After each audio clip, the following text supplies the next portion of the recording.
Hello everyone. I am Jack Lucent. Alright, so let's get down to the nitty-gritty. I do apologize for the abrupt interruption in the stream 2 days ago. Well, one thing led to another. At first, it was just the power. The very next day, I tried all my electronics. It says that they had no Wi-Fi. Hold on. Had a cough. They said they had no Wi-Fi connection. I'm like, what? Well, I think somebody ran into a pole or something somewhere outside of town, but I mean, it knocked the television out for everyone. They didn't get it fixed until later that evening. And by the time it got fixed, I was tired. And so, here we are today. I'm going to check and make sure everything's up and running and that I'm not, just throwing words up into the wind like I did a previous time in the past.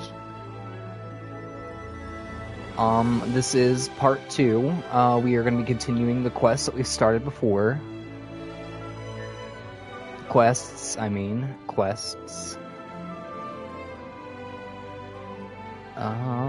Let me add a few things here and there, because we are indeed up and running. When we last left off, I do believe I was talking to Navia. No, not Navia. Escoffier. I might have botched the name.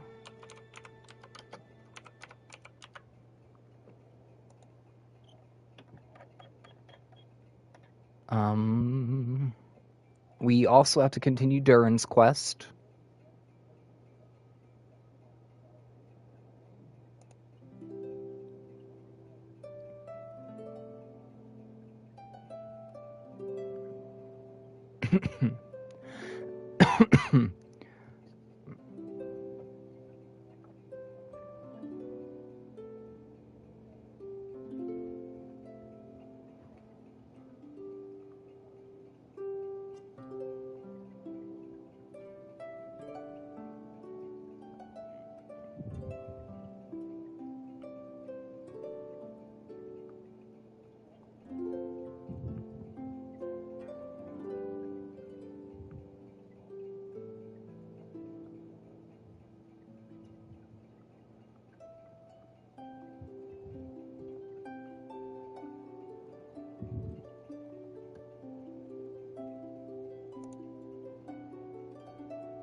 Testing, 1, 2, 3. Testing, 1, 2, 3. Yes, we have audio. Awesome.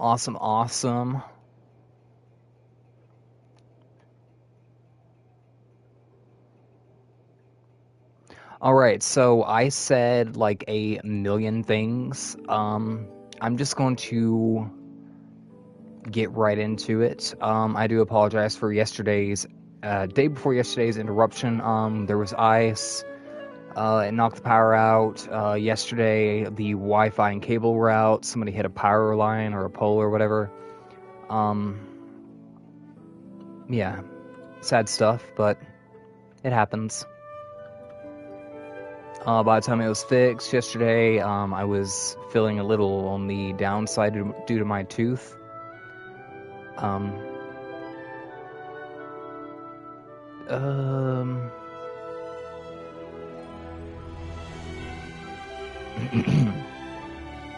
Let me think, what else did I say? We're gonna be continuing, Escoffier's quest. When the power went out, we were talking to, some of her subordinates. We were talking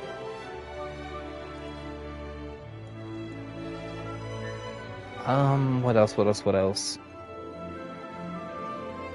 Oh, Durin's quest. We gotta do Durin's quest line, too. Alright, so let's begin. I do apologize for, like, huffing into the mic. My throat's a little dry right now. I can fix that. I got water right next to me. Gonna mute my mic real quick and then we'll begin.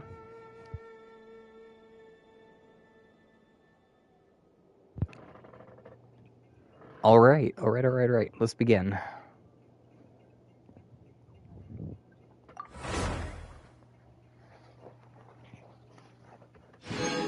Oh, right, I gotta mute my mic, because, like, it's gonna immediately start the quest from where we left off.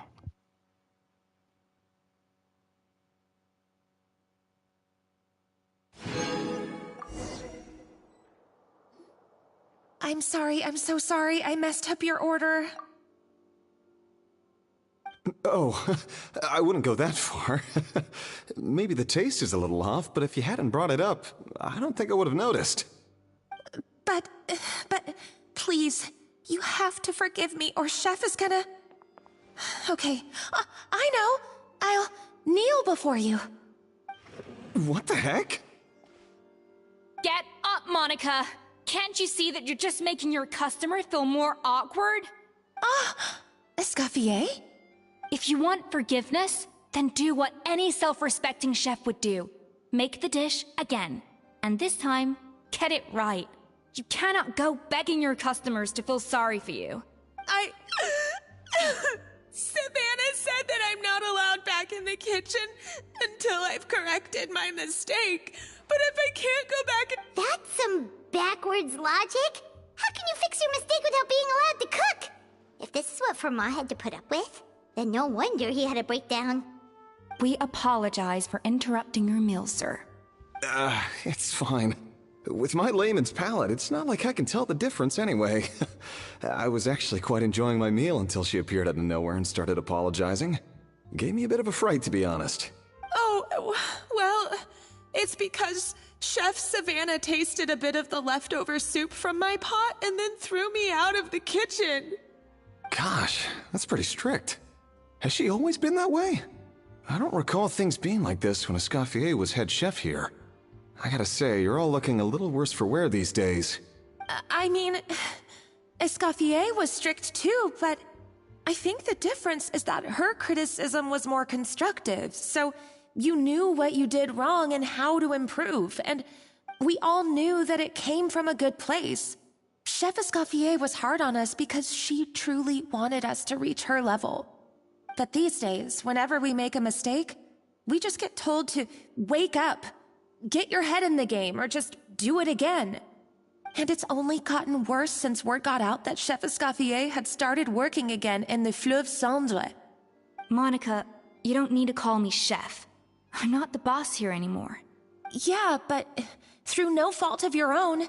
What happened back then? That wasn't on you, and all of us know that.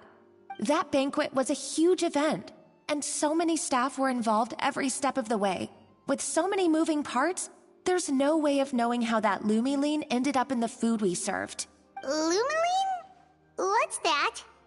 A new drug from the Fontaine Research Institute, produced from an extract of the Lumitoile. Apparently it sharpens the senses, so they used it to treat people with impaired responses to stimuli. Oh, yeah, I've heard about that. They found out you can use it as a flavor enhancer since it stimulates the taste buds. Makes things pretty addictive. They also found that overuse can have mood-altering effects, and even lead to nerve damage. So it quickly ended up on the guards' list of controlled substances. Unfortunately, however, some food products containing the additive had already made it to the market by the time the guards banned it from the restaurant industry. Everyone knows that in all likelihood, someone probably just purchased a batch of contaminated ingredients by mistake. But you took all the blame. We all know why. You just didn't want to see this turn into a place where tensions are constantly running high. Because everyone's suspicious of each other all the time. And now look at you. A fry chef in the Fleuve Cendre. What are you trying to say? Sure, the Spina's Tavern is no Hotel de Boer, but come on. It's not that bad. is it? Oh, the Fleuve Sandra, you say? Great. That's where I'm dining from now on. Monica, I'm very happy with my current job. And there's no changing the past. We just have to let bygones be bygones. Besides, at the end of the day, I was the head chef, regardless of whose mistake it was. Ultimately, the responsibility lay with me. If only Savannah was half the boss you were. I'm sorry? Do you have a problem with my conduct as head chef? No. No, Chef. So, you do remember who's boss? Escoffier? I thought you'd left this place for good. What are you doing back here? What happened to you, Savannah? Why are you acting like this? When I turned this place over to you, You made me the head chef and gave up your right to tell me how to do my job. You're not the boss here anymore, so stop acting like you own the place. Whoa. Sounds like someone has a chip on her shoulder. Oh, Savannah! My God, have you grown a temper since I last saw you? Have you put even half the amount of energy into improving your cooking skills, or are you still using the Pluie Lotus as an off-brand marcotte, thinking no one can tell the difference? That's none of your business! What happened to not storming in and raising hell? Ho ho! I was not expecting to see something this spicy as soon as Escoffier returned. Huh? Fan Asian? Aye, miladies. Might I make a humble suggestion? Given that we have ourselves a tête-à-tête between chefs at the Hôtel de Bord, I dare say it would be de rigueur to settle this the traditional way. The traditional way? That can only mean one thing. That's right. I'm talking, of course, about the tradition established by Modeste himself. The cooking contest! According to legend, the founders of Hôtel de Bord, Modeste and Savelli, used this method to resolve all of their disputes. Everything from petty arguments over next week's menu to disagreements over the strategic direction of the restaurant. The cooking contest would decide who had the final say. It sounds like they had a lot of free time on their hands. Ah, well, it might sound that way to us. But in fact, the cooking contest played an enormous role in motivating chefs to hone their skills, reaching new heights of excellence in the culinary arts. And indeed, the reintroduction of this institution in recent years has surely been instrumental in transforming the Hôtel de Bord into the top-ranking restaurant in Fontaine. Reintroduction? Someone brought it back? Who? What say you, Escoffier? Surely you of all people won't back down from this challenge. It was you who put the rule in place, after all. Sure, I reinstated it, but I'm not a chef at Hôtel de Bord anymore. Isn't this bending the rules a little? I see no issue as long as both sides agree to the terms. We could simply treat it as an exhibition of sorts. Savannah, any objections? Exhibition. Huh. No. If we're going to battle it out, let's put it all on the line. If I lose, it's up to you what happens to me. I don't want anything to happen to you. But if you lose, you hand over the Codex de Bord to me. What?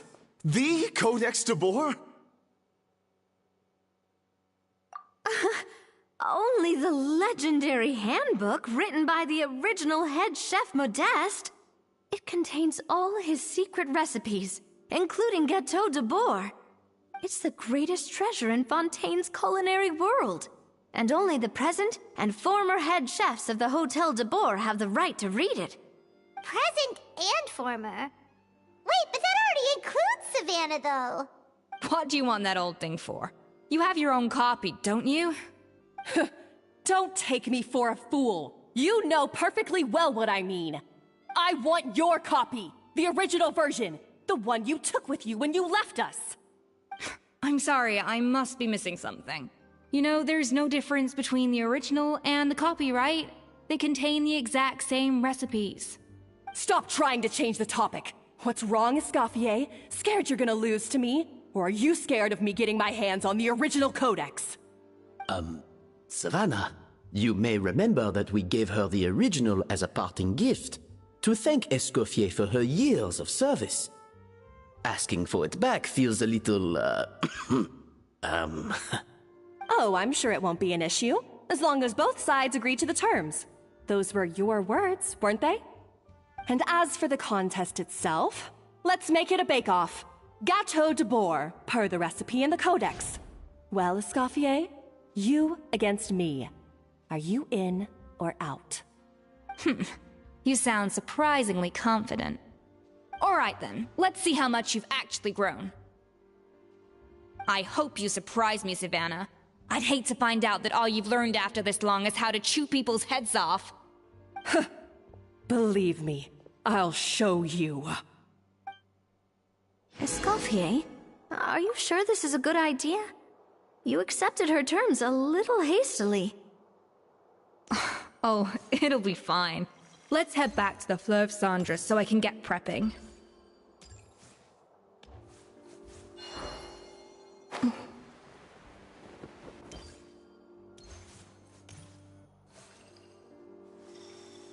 I'm not gonna lie, I love Escoffier's accent.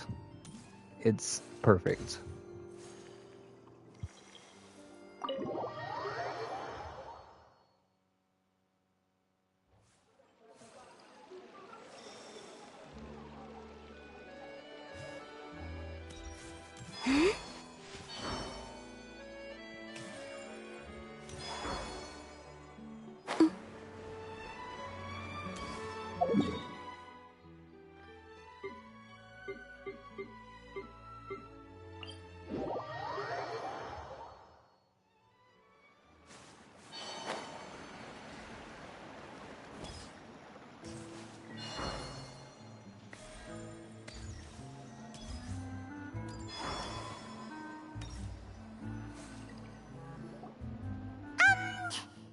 So, this whole bake-off thing kind of came out of nowhere. Was it really sensible to just go along with it? Well, I got a sense that she's holding something back. But we chefs always express ourselves in our cooking. So if she won't talk, this might be the best way to find out what's really going on with her. Huh? Holding back? Sure didn't sound that way to Paimon. Escoffier only picked up on it because she's the same way. Always closed off, never letting you know what she really thinks. That's patently false, at least where your macarons are concerned. I've been nothing but truthful with you about the disgraceful amount of sugar you use. Okay, that's one case where you can keep your thoughts to yourself. Oh, that? Well, it's not so much a recipe book as a diary of Modeste's adventures. Back in the day, he and his good friend Savelli explored far and wide, partly adventuring, partly looking for new ingredients and developing new recipes. Their creations had an enormous influence on the course of Fontaine cuisine, turning it into a much more vibrant and diverse scene. For instance, legend has it that the original Gâteau de boar was made using a special secret ingredient that Modeste discovered on one of his adventures. So rare was the ingredient that they could never make more than 16 slices of the cake per day. But everyone who tried it claimed that it was one of the most blissful and invigorating things they had ever tasted. Modeste and Savelli went on to found the original Hôtel de Bourg, which catapulted them to stardom in Fontaine's culinary world. Especially Modeste. He was hailed as a once-in-a-generation genius, and over time, the recipes from his adventure log became known as the Codex de Boer. Ah, Paimon's heard this kind of story before. Armed with the Codex, the Hôtel de Bourg took its rightful place as the finest restaurant in the land, serving those recipes for centuries to come. Something like that? What? No, of course not. Cooking is a constantly evolving art form. How could any restaurant survive if they only served food that was popular last century? Anyway, never mind centuries. Savelli and Modeste parted ways not even 10 years after their rise to fame. Then, Modeste passed away while he was still in his prime. And that was it. the end of the Hotel de Boer's heyday. It fell into decline, and for most of its history, it was just a nondescript place with a couple of cheap tables. It's only in recent decades that it started recovering. Even then, it still took numerous relocations and changes of management before we finally ended up with Vanigem and the restaurant we have today. Oh! So the Codex really isn't all that, then. Paimon figured it was like one of those mystical books they have in Liyue's martial arts novels, where the main character learns all their secret powers from. Yes, well, that's fiction, and this is reality. You can't meet the tastes of modern diners by following some ancient recipes from a dusty old book. Case in point. Even the Gâteau de Boer they sell now is actually Escoffier's reimagination. Wait, really? Why though? Didn't that recipe make it into the Codex? It did, but like I said, it's the dusty old book now, and the records aren't as legible as they once were. Not to mention that there's no way of finding the secret ingredient Modest wrote about. So, reimagination is right. I consulted some historical records and took what I could from the Codex. But ultimately, the Gâteau de Boer of today is my own recipe. As for why we gave it the same name and kept the tradition of only selling 16 slices a day, well, you've got Vanigem's business sense to thank for that. Oh! Huh. Well, that kind of takes all the mystique out of it. Hey now, it might not be the original Gâteau de Boer, but it's still the most delicious cake in Fontaine today. And who knows, maybe Escoffier's version is more suited to your palate. Just think, if the original truly was the perfect cake you're imagining it to be, there's no way the recipe would have been lost to history, right? Not to mention that the Hotel de Boer never would have fallen into a slump. Anyway, before I left my role as head chef, I made a copy of all the recipes from the Codex, including my own improved versions, and turned them over to Savannah. So why is she so interested in the original copy? Could it be a symbolic thing? Like, whoever holds the original Codex de Boer is the true head chef! Well, it was clearly precious enough to give to Escoffier as a parting gift. Meanwhile, Savannah only got a copy. Maybe from her point of view, it's like management doesn't truly see her as being worthy of the role. You think so? The only thing is, it was her suggestion to give me the original in the first place. Well, a joint decision by her and Vanigem. But still. What? Huh. Guess she's had a major change of heart since she became head chef. Yeesh. Who knows? We could speculate forever. Better to just let our Gâteau do the talking. It means vesting her in this bake-off, and then getting her to explain herself, even if I have to beat it out of her with a spatula. However much she's changed since we worked together, I believe that she still has her chef's pride. And if she respects the art, she'll respect the outcome of our contest. Well, I'm confident that you and your spatula can get justice for Froment. All you need to do now is win the contest. But that should be a breeze for you. Let's not get too ahead of ourselves. Gâteau de Boer is very complicated to make. Usually, it takes 3 chefs working in tandem to cover everything. Now, if I had to push it, I could probably do the work of 3 chefs myself. But I'd prefer to play it safe if I can find a couple of assistants in time. Well, that's easy. The 3 of us are veterans in the kitchen. You just need to pick 2 of us. Well, I have heard the Traveler is an accomplished cook, as well as a warrior. But be warned, I will hold you to exceptionally high standards. Think you're up to the task? Oh, count me in too. I've spent weeks perfecting my macarons after your scathing review. Even if it means competing against the Traveler, so be it. I'll show you what I'm made of. Confident. I like it. Alright, let's start with some elementary mise en place. Show me your knife skills. I've always called it chopping stuff up, not mise en place. But it's basically the same thing, right? Oh, Navia. The difference in your case is that mise en place is chopping stuff up without sending juices flying all over the kitchen.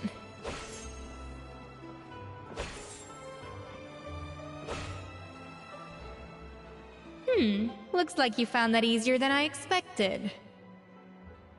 Yeah, thankfully it was pretty straightforward in the end. You made it sound like we'd be carving statues out of fruits or something.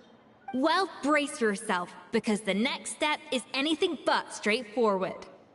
I'll be using this cold press to extract flavor compounds from the ingredients. A kind of special food processor I got the Fontaine Research Institute to make for me.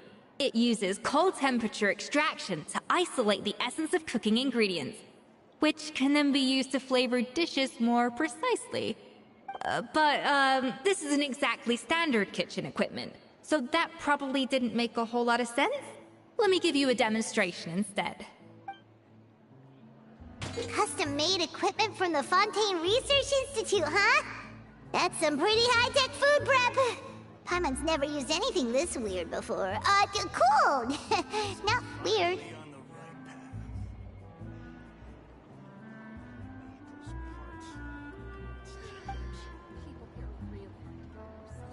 Off to the freezer!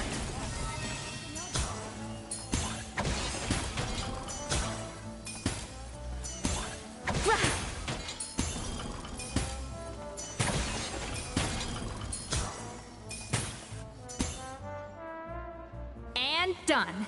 These are the flavor compounds extracted from our ingredients. I've processed all the fruit you chopped up earlier. Wow! Even the smell is so much more concentrated. What next? Do we add all this stuff in? Absolutely not! Throwing everything in at once will ruin the balance of flavors. We have to go slowly and carefully to calibrate the exact flavor we want. I'll demonstrate again. Now, watch closely. Slowly and carefully. Not a drop too much, and not a drop too little.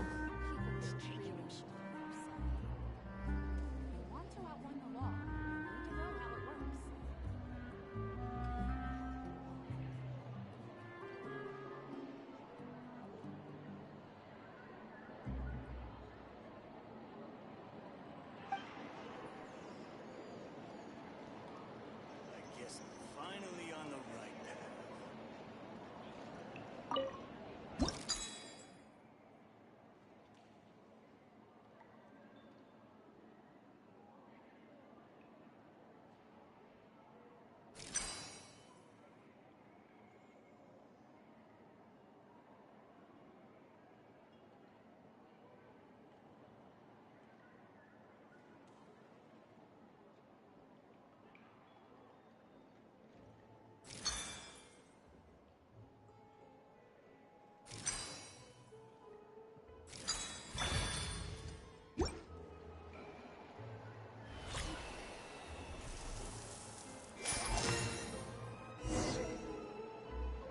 And voila!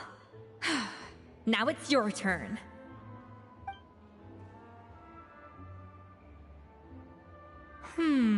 Not terrible. Considering this was everyone's first time blending flavor extracts, it could have been worse. But the Traveler's work was surprisingly good. Are you sure you've never done this before? You got almost perfect results on your first try. Oh, well, they do say adventurers are multi-talented folks. Now I've seen it firsthand. Alright, now for the part I've been looking forward to. I want each of you to cook something from the Hotel du Bois' current menu. I'll judge your submissions and give you a final score. That's right. The true test of your cooking skills is the finished product. It'll be good practice for the contest itself. Now get to it. Chop chop! We need those parts. It's taking him so long.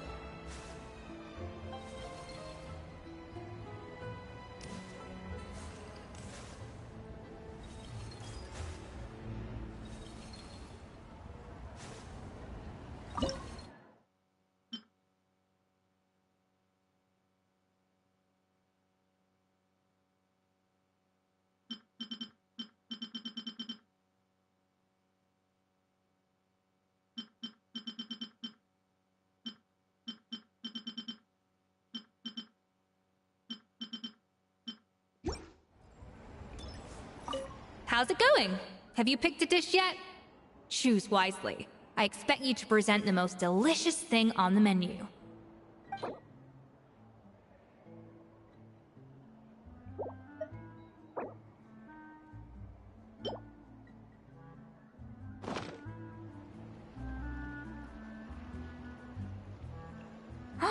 Look at that! With the grace of a snow-winged goose, as I like to say. Now, let the grating commence.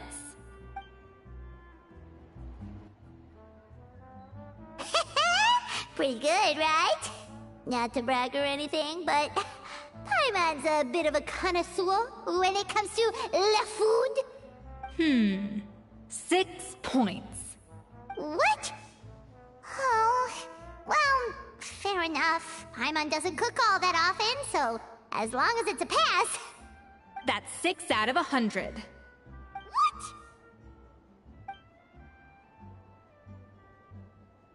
You say you're a connoisseur, but it's quite clear from this dish that you have far more experience consuming food than creating it. By that logic, I suppose you think listening to Lady Farina on repeat every day would make you an opera singer. Aww. Me next, me next! I'll have you know that this batch of macarons has 2 whole tablespoons less sugar than my previous ones. So you went from 12 tablespoons to 10? Well, it's nice to know you actually measured it out. Because it tastes like you just threw in whatever was left in the jar. 6 points. Aw. Now to the final dish. So, what do you think?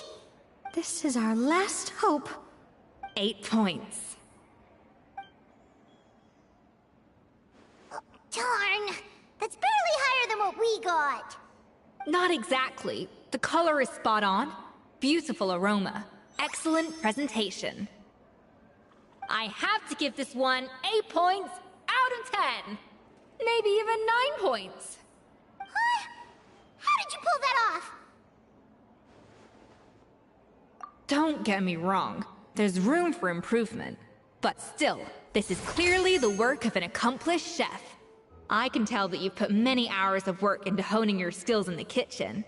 I can really taste the grace of the snow-winged goose in this dish. The traveler's journey, with all its trials, tribulations, and setbacks. Not to mention the frustrations of having a picky eater for a partner. Hey, you made that last part up! No way did you taste that! Well, it looks like I lost fair and square. I guess you'll be taking the Traveler as one of your assistants then? But if it takes 3 chefs, that still leaves 1 slot remaining. Maybe Paimon and Navia should keep practicing and see how it goes? Chef Escoffier! Oh, it's Hilaire! What brings you here? I heard the news about the cooking contest. You're doing Gâteau de Bois, right? I was just wondering if you needed any help? And you think you're up to the task, do you? Oh, no, I know I'm not there yet. It's actually my dad who wanted to help. Firma, last I heard, you could barely get out of bed. Chef Escoffier, Navia, Traveler, thank you all so much for everything you're doing for me and my family. I've had enough of sitting around at home while you run yourselves ragged. If you let me, I'd like to help you win this cooking contest. Yeah, I was gonna say the same thing. Don't you worry. I'll be fine. I'm feeling much better now. I'm sorry. I know I've been rather useless these past few days, but not anymore. The fact is, I'm a fine chef, despite recent events. I've proven myself in the Hotel de Bois kitchen, so if anyone's qualified to work under Chef Escoffier, it's me. I think. I mean, I hope so. Firma, have you even set foot in a kitchen since leaving Hotel de Bois? I have not, but I'm fully rested now. I know I can handle it. I'll prove it. Let me whip something up for you right now.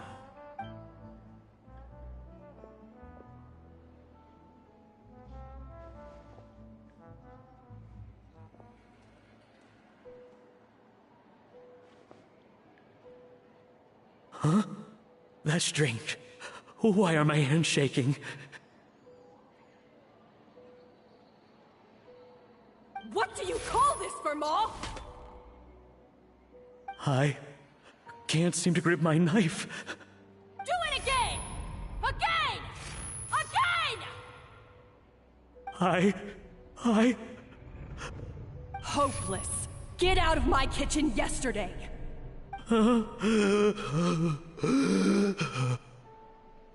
Dad, what's wrong? I don't understand. I was feeling so much better, and then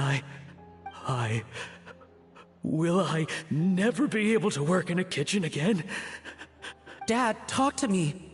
What happened? I think the real issue here is not physical exhaustion, but psychological trauma. Monica, when did you get here? Probably because you were all concentrating so hard on your cooking. I didn't want to interrupt your flow. But anyway, Vermaw, I'm so sorry. If only I'd known how serious your situation was, I would have stood up for you sooner. You have nothing to apologize for, Monica. During those long nights of redoing every order, you were the only person who looked out for me. Oh, come on. All I did was make you some tea. I doubt it was much help. Savannah was so ruthless toward you. I probably should have brought you something stronger. She sounds like the worst. All right, another Savannah horror story. Let's hear it. She's been getting harsher and harsher on us ever since she heard about Escaffier's new role in the Fleuve Cendre. Seems like no matter what we make, she'll find something wrong with it. What is this? It looks like a dog's been at it. In the trash now! Then she orders us to redo the dish again and again, but we never know what's going to make her happy. Do it again, do it again, do it again! Every time you remake it, you just get another earful from her. Either straighten yourself out, or get out of my kitchen! So now, it seems like just picking up a kitchen utensil gives me flashbacks of her yelling at me. Oh man, that must be awful. The more I want to get it perfect, the more my hands shake, and the more scared I am of making another mistake. How can you give up so easily, Firma? You weren't a quitter when you were working for me. And even under Savannah, you talk about working late into the night trying to perfect your dishes. That says to me that you still hadn't lost that determination to prove yourself. What changed? I don't know what's come over me. When I think back, I just remember feeling like my heart and my hands were growing heavier and heavier as the shift went on. Each time I had to redo a dish, my heart sank a little further. Maybe Savannah was right. Maybe I am just hopeless at this. Dad. I see. Well, it sounds like there are some deep issues at work here. Ones that won't be resolved by merely seeking compensation. I will win this contest, and after that, I encourage you to approach Savannah and talk this out. But what if you can't find another assistant in time? Clearly, I'm in no state to help out. You think being one person short will ruin my chances? Let's not forget, I taught you and her everything you know. Even if I had to go it alone, I would present the perfect gâteau.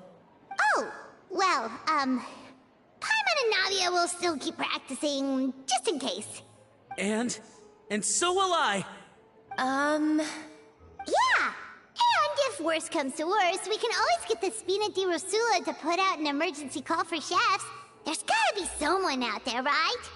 Actually, I thought maybe I could help. That's sort of why I'm here. What? Why didn't you say so? I was going to, but then... well, this is the first chance I got. You do this for us? Thank you so much, Monica. Alright, fine by me. But Aren't you still working for Savannah? Joining the other side seems like a guaranteed way to put your future employment in jeopardy. I know, but it's all right. I've made up my mind. With the way things are, I can't keep working for Savannah much longer anyway. Unless I want to become the next Fermat. I'm done with sucking it up. It's time to try and turn things around.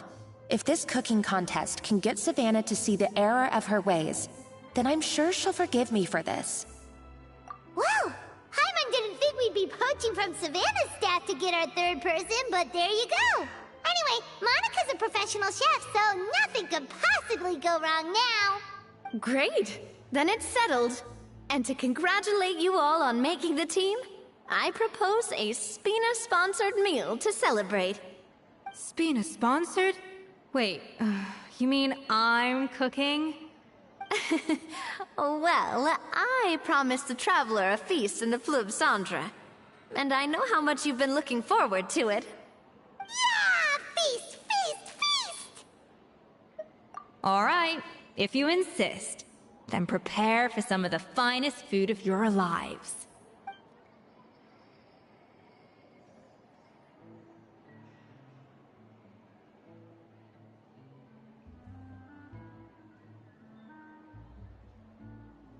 That's not a bad idea, actually. Wait, hold on. You need to finesse that further.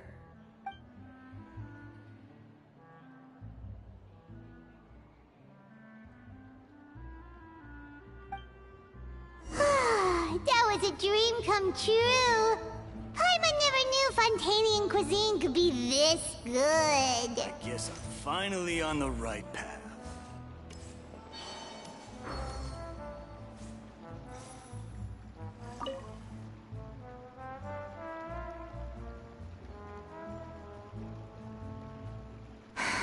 Why, Savannah?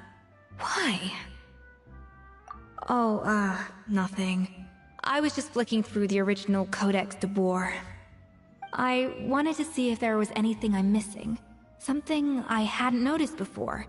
That might explain why Savannah's so desperate to get her hands on it. But I can't find anything. It's just some hastily scribbled recipes in between diary entries from Modeste's adventuring phase. And most of it's not even legible anymore. The copy I gave her not only has all the recipes in full, but even includes my own private tips and notes from years of experience. Surely that's infinitely more useful than this old thing. Yeah, maybe.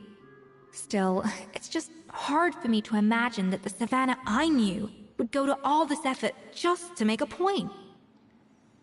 We were. At least I always thought we were. She was a little shy, but meticulous with everything and everyone she dealt with. She made a few mistakes here and there, but she was quick to correct them whenever they were pointed out. And she was always striving to improve as a chef. Those qualities are why I recommended her to replace me as head chef. I never imagined for 1 second that she'd cause Fiamma and the other staff so much grief.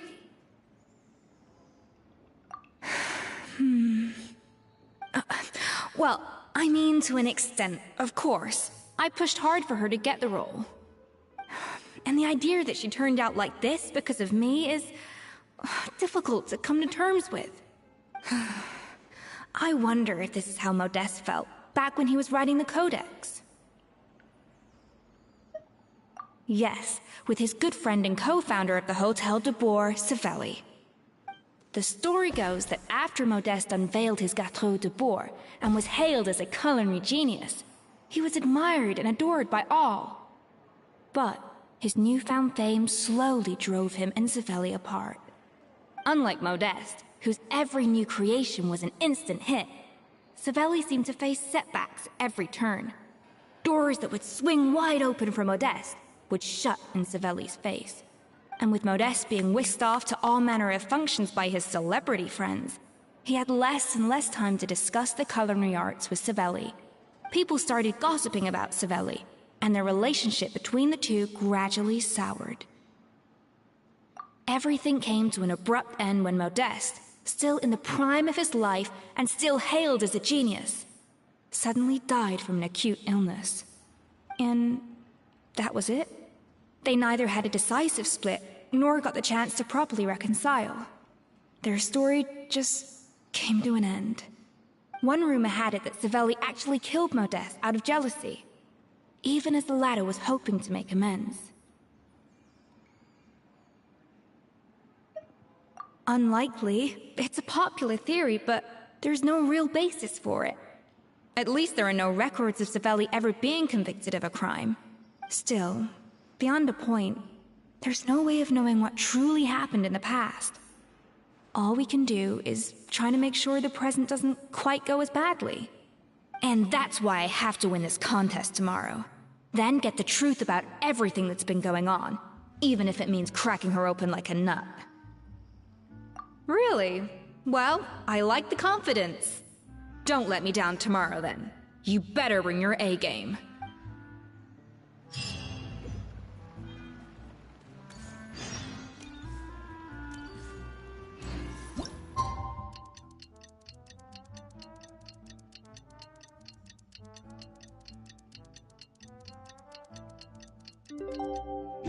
It's Cooking Contest Day! To the Hotel de Boer! Toot sweet!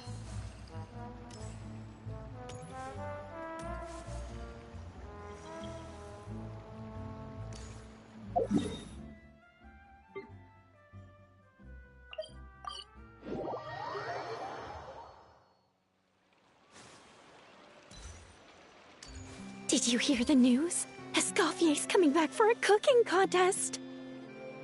Wait, seriously? Escoffier in a cooking contest? Now that I've got to see! I don't get it. Why would anyone in their right mind challenge her to a cooking contest?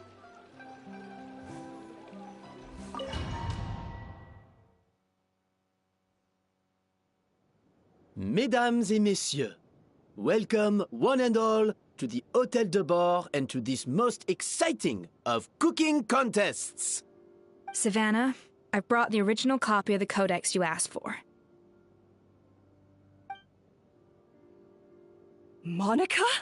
Huh. In the interests of fairness, this contest will be conducted in a double-blind format. Once the dishes are complete, they will be sent to the back of the kitchen where they'll each receive a label. The labels will be placed out of sight underneath the plates, only to be revealed after the judges have sampled them and reached a final verdict.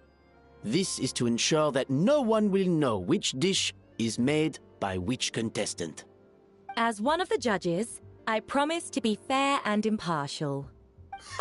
When my meal got interrupted yesterday, I never thought this is how they'd make it up to me. Getting a seat on the judging panel is a pretty sweet deal. Both contestants have taken their positions. Then, without further ado, let the Hôtel de Bord cooking contest commence!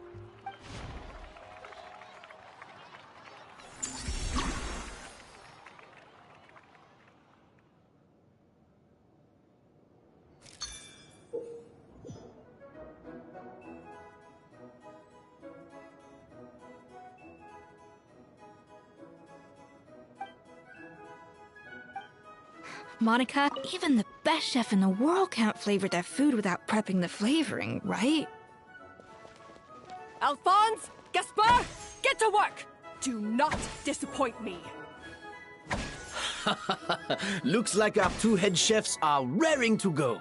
Like an oven on full blast, this competition is quickly heating up.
I don't understand what I'm supposed to do. Like, I'm so confused.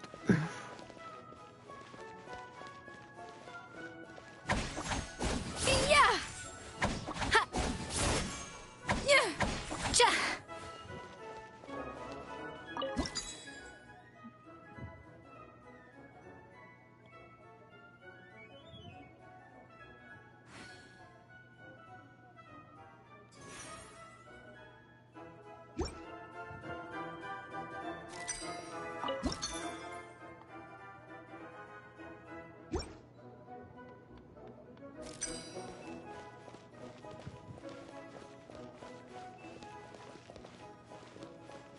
Oh.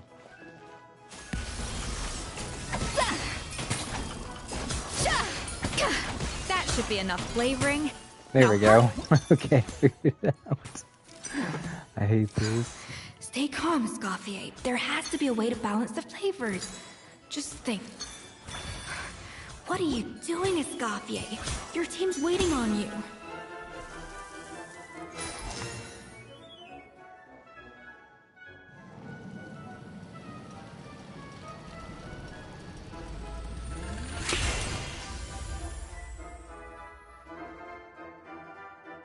Come on, Escoffier! Come on, traveler!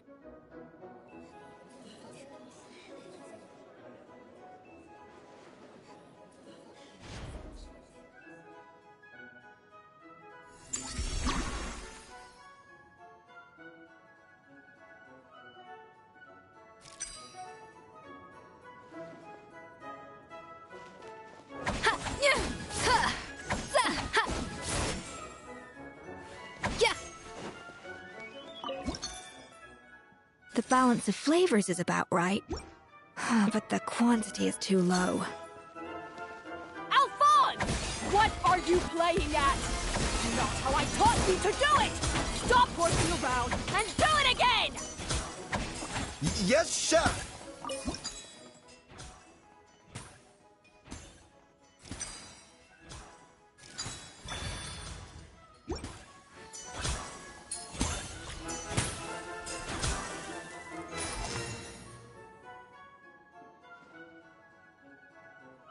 So, what do you think?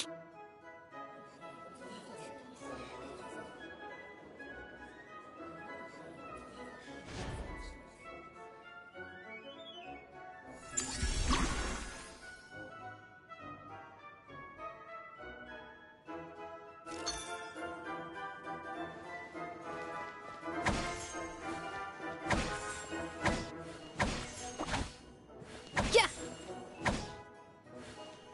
Za! Escoffier is already on the final step of the recipe.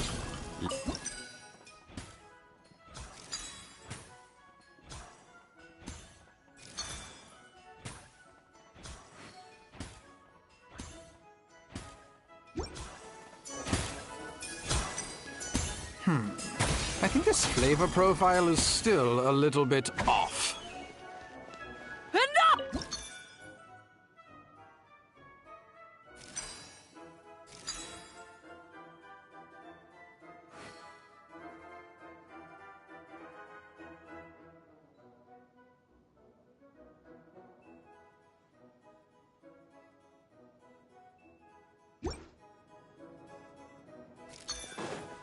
Wow!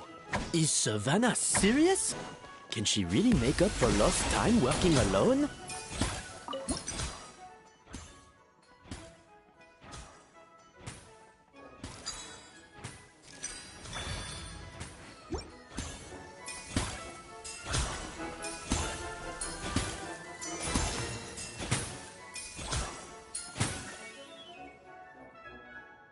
You can't match Escoffier's talent.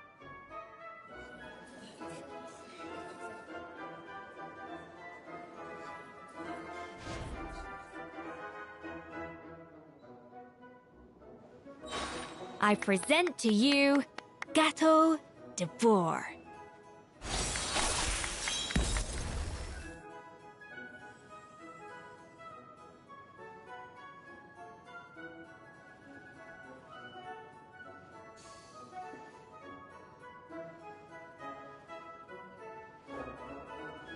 I was just exercising caution. I had to make sure everything was perfect.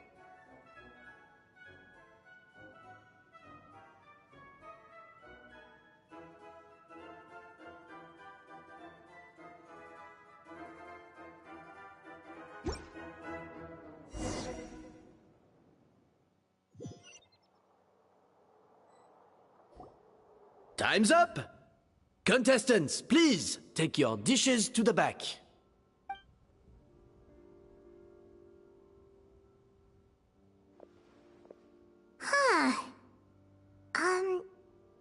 That guy was right. You really can't tell whose is whose just by looking at them. We both made the same dish after all. For all her flaws, Savannah's a talented chef who earned my recommendation for good reason. She wouldn't screw up something as elementary as the cake's appearance. Whoa! This is really rather good. Wonderfully soft and fluffy. Beautifully sweet. This is a masterclass in how to make gâteau de bois. I would give this one at least 9.9 out of 10! Only because there's something about the flavor of the base. It's just a little different from the recipe I'm used to. Huh? Really? I couldn't tell.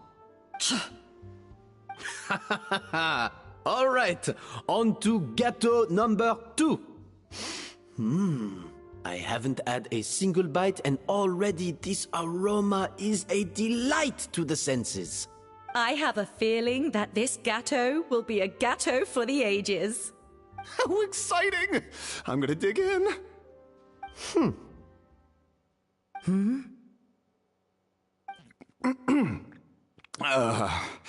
I think maybe someone got a little carried away when they were adding the sugar. Not just the sugar, it's the flavors too. This is all over the place. Who made this? It appears the decision is unanimous. This gâteau is far below the standard we would expect. Whew! And Paimon thought this might actually be close. Turns out she can't bake to save her life. Something's not right here. Savannah may not be perfect, but no way is she this sloppy. I can now declare that the creator of the first gâteau has won this cooking contest. Now, all that remains is to turn the plate over and reveal the chef's name underneath. What? It's Savannah? No! That's impossible! Hey, Savannah! You cheated, didn't you? You cheater! What did you do? Oh, you swapped the plates, didn't you? Well, someone's a sore loser.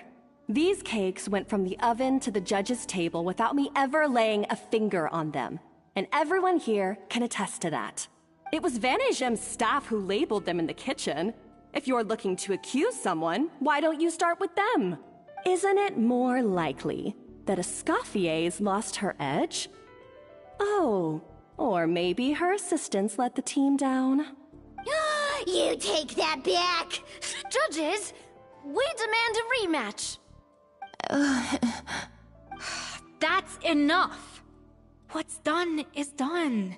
As head chef, or rather as team lead, I take responsibility for the dish I served. Whatever went wrong and however it happened, I should have spotted it. Savannah, I didn't think you'd stoop this low just to beat me in a bake-off. What happened to your chef's pride? I don't know what you're talking about. If you want the Codex de Boer that much, you can have it. Scoffier, no! But you must promise me that you'll apologize to Firma and compensate him for everything you put him through. It's a little late to be negotiating terms. The contest is over and I won. That means you owe me the Codex, and I owe you nothing. Look, Savannah, you may have fooled everyone else, but can you really fool yourself? What I'm offering is to accept defeat without looking to expose what you've done. But only on the condition that you promise to stop putting so much pressure on your staff. Fine. I'll treat this as your final handover of duties from one head chef to the next. So, will that be all, ex-head chef? Or is there any other unfinished business you'd like to leave in my hands? I didn't mean that to be a scolding from your former boss. Just a word of advice from a fellow chef and a friend. But I don't know if you're even open to input from other people anymore. I know what I'm doing. I don't need your advice. All right, fine. I'm glad to hear it.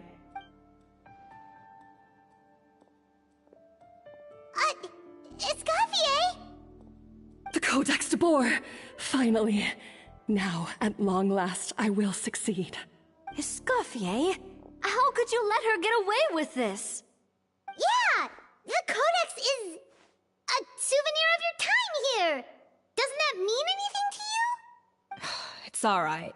It was just a bake-off, not the end of the world. I'm already over it. Besides, it's not all bad. She agreed to compensate Firma. That's mission accomplished for the Spina. Honestly, if I'd have known that giving her the Codex would solve everything, I'd have just done that in the first place. I mean, why bother with the whole cooking contest? It's such a waste of time and energy.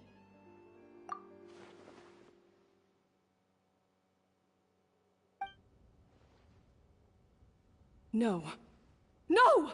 This doesn't make any sense! Huh? That's it? No secrets, no nothing? I don't believe it! This can't be happening. Oh, Chef Savannah! Savannah?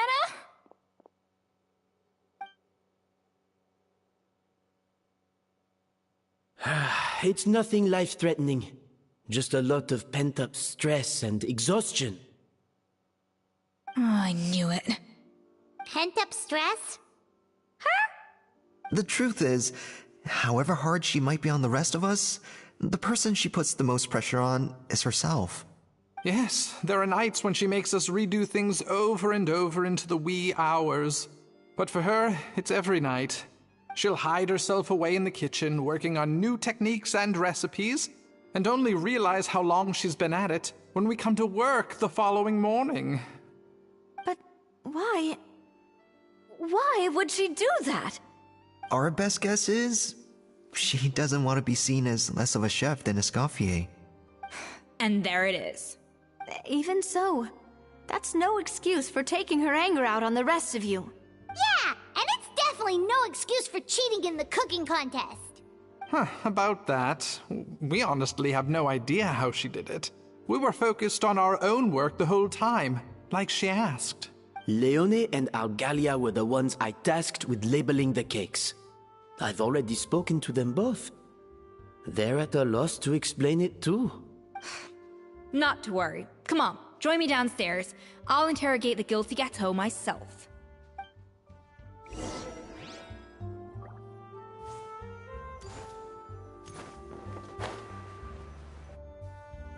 Well, how is it? Have you figured out what it was? Oh, this is aggravated assault on my palate. I'd rather eat wet cement than this. Is it really that bad? I made sure the taste tested before it was served. Oh, relax. This isn't your cake. Savannah never switched the plates. The offending flavors are coming from in between the icing and the cake base, which means someone tampered with it while it was being made. Or in other words, we have a traitor in our midst.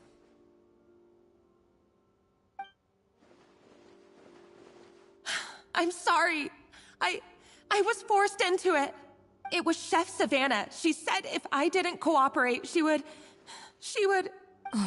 Calm down, Monica. I've already accepted defeat. And if I wanted retribution, I would have brought this up when the results were announced. Whatever's going on with you, just spill the beans. There's no need to hide it. I was the one who caused the food safety incident that one time. Food safety? Wait, you mean the Lumaline incident? So you procured the contaminated ingredients? I think so. Savannah and I were on procurement that day. I didn't check everything as well as I should have, and so I let contaminated ingredients make it into the kitchen. But I swear I didn't do it on purpose. I had no idea there was an issue with them, and I didn't know it would end up with Escoffier going to jail. But the last thing I expected was for Savannah to use it as leverage to blackmail me with... This is crazy! So Savannah pressured you into sabotaging Escoffier's cake by threatening to expose your secret if you didn't?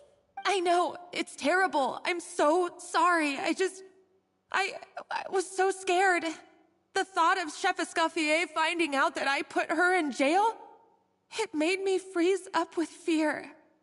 I thought Escoffier would hate my guts if she ever found out, and yet somehow that's ended up in me doing something even worse.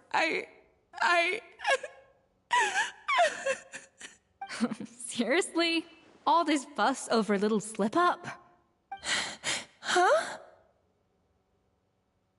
Firstly, it's not like I got a life sentence. I did my stint at the fortress, and now I'm out. And secondly, I had my own reasons for leaving the Hotel de Boer. This wasn't the only factor. So, you don't need to feel ashamed or frightened or anything like that. Any more than you need to add butter when you're pan-searing foie gras. You mean...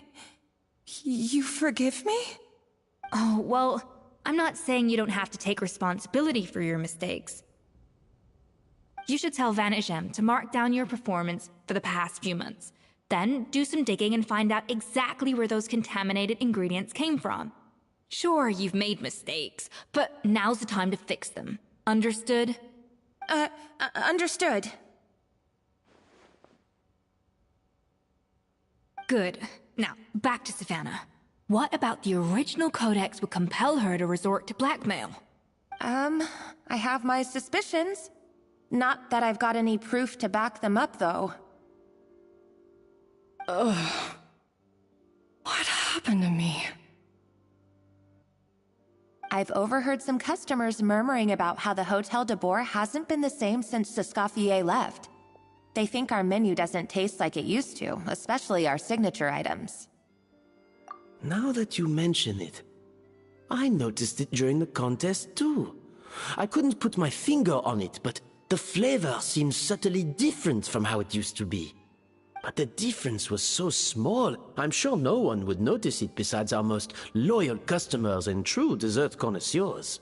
Still, as head chef, it's easy to see why Savannah would get so hung up on it. So many times I've seen her make the cake base over and over again, late into the night, determined to match Escoffier's version. But something's always slightly off every time. Yeah, I've noticed that too. Never really gave it much thought, though. Thinking back on it now, it's clear that Savannah's been in a downward spiral ever since Escoffier left. She wants to prove that she can fill Escoffier's shoes. That's gotta be the reason. But after countless setbacks, she's getting more and more unhinged. And at some point along the way, she switched from doubting herself to doubting Escoffier. Doubting Escoffier? For what? Yeah, it would explain why she was bent on getting the original at any cost. She must have thought Escoffier purposely omitted key details from her recipes when she copied them out. Also, she could retain her place as the #1 chef in Fontaine, the only one privy to all the secrets of the trade. Oh, for goodness sake, what a stupid idea. Of course. Then she finally got the codex, only to discover that the secret recipes she's been pining for don't exist at all. Seeing how utterly wrong she was must have been a real shock to the system. It probably brought up everything at once. It overwhelmed her, and she passed out. There's still one thing that doesn't make sense, though. If Savannah had the real recipe all along, how come it tasted different? She might not be on the same level as Escoffier, but surely after like 50 attempts, she'd get it right one of those times. You'd think so, but geniuses like Escoffier are in a league of their own.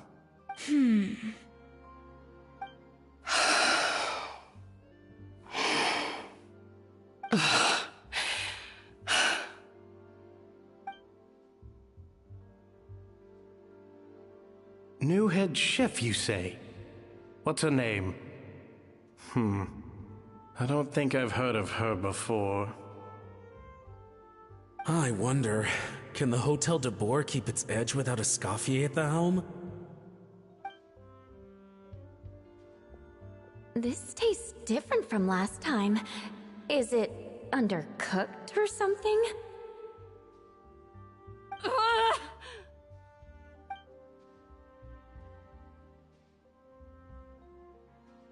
Take this. It's a copy of the Codex de Boer. From now on, you will be its keeper. Don't listen to the doubters. If I say you can do it, then you can do it. Even if you don't believe in yourself, at least believe in me. Hey, did you hear me? Once I'm gone, the restaurant is all yours.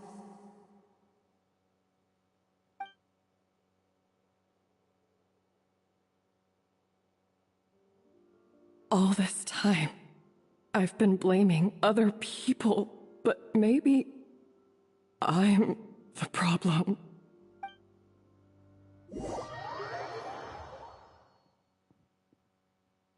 I sincerely apologize for putting everyone out. Savannah's awake now, but I don't think she's ready to speak to anyone yet. Let's give her the day to calm down. I'm sure you'll have the chance to talk everything out tomorrow. In that case, I'll go and update for Ma and his family. I wonder what he'll make of all this. So, we'll come back tomorrow then. That was a long day. I think I've earned myself a sweet treat when I get back home.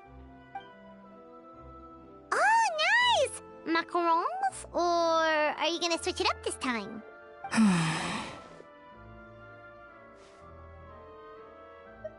Traveler, how much do you know about the snow-winged goose?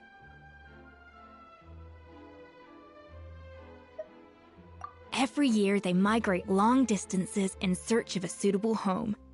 There's always one goose at the front whose job is to lead the flock. Fontaine poets often use the image of that goose to explore the ideas about leadership and genius. They usually imagine someone who's a cut above the rest, a model of perfection. But what those poets don't know is that during a migration, the lead goose is always changing. Once the lead goose shows signs of fatigue, it retreats to the back of the flock and allows another goose to take its place. So the truth is that leadership, with all the responsibilities and pressures that come with it, it's something that everyone takes turns at. But we humans completely miss that fact when we project our own ideas about social hierarchies onto them. I guess what I'm saying is, I don't buy into this notion that there's some sort of gulf between normal and genius.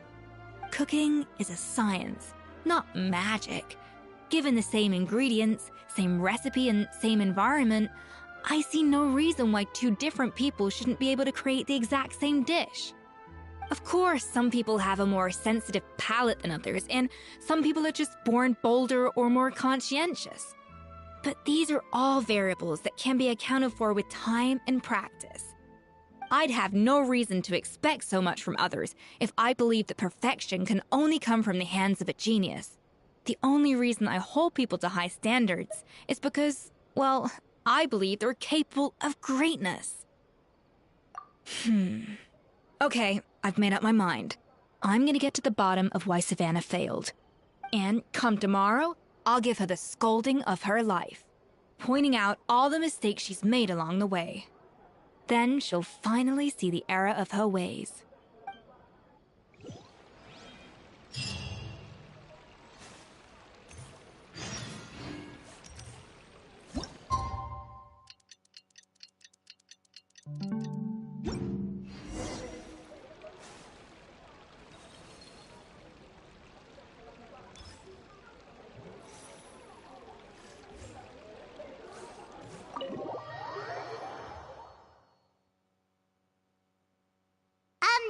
Why are we here so early? Our meeting with Vanny Gem isn't for a while. Check on her? Why? What happened? Oh no. Escoffier, are you alright?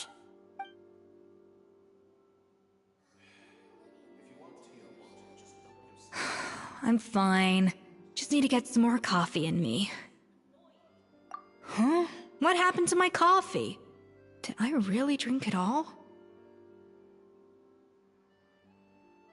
Alright. Thanks. I appreciate it. Well, there's cooking facilities here. Or we could just grab a cup of coffee from Cafe Lutece, but either way, hurry! When will Linny and Lynette do another show? Gotta make sure Lynette stays away from...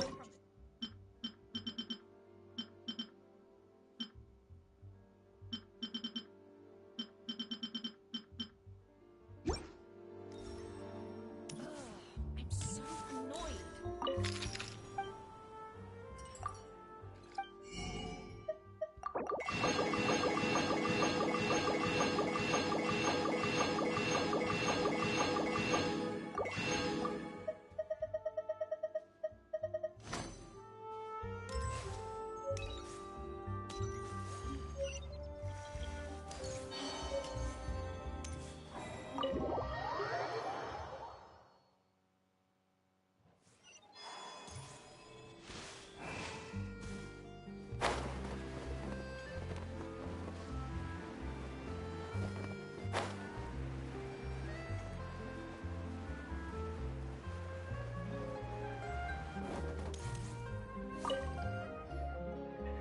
Hello! What can I get for you? Sure thing. We're here to go. Huh? Oh, I see. First cup of the season. Yeah, I get it. Young people these days do love their little surprises.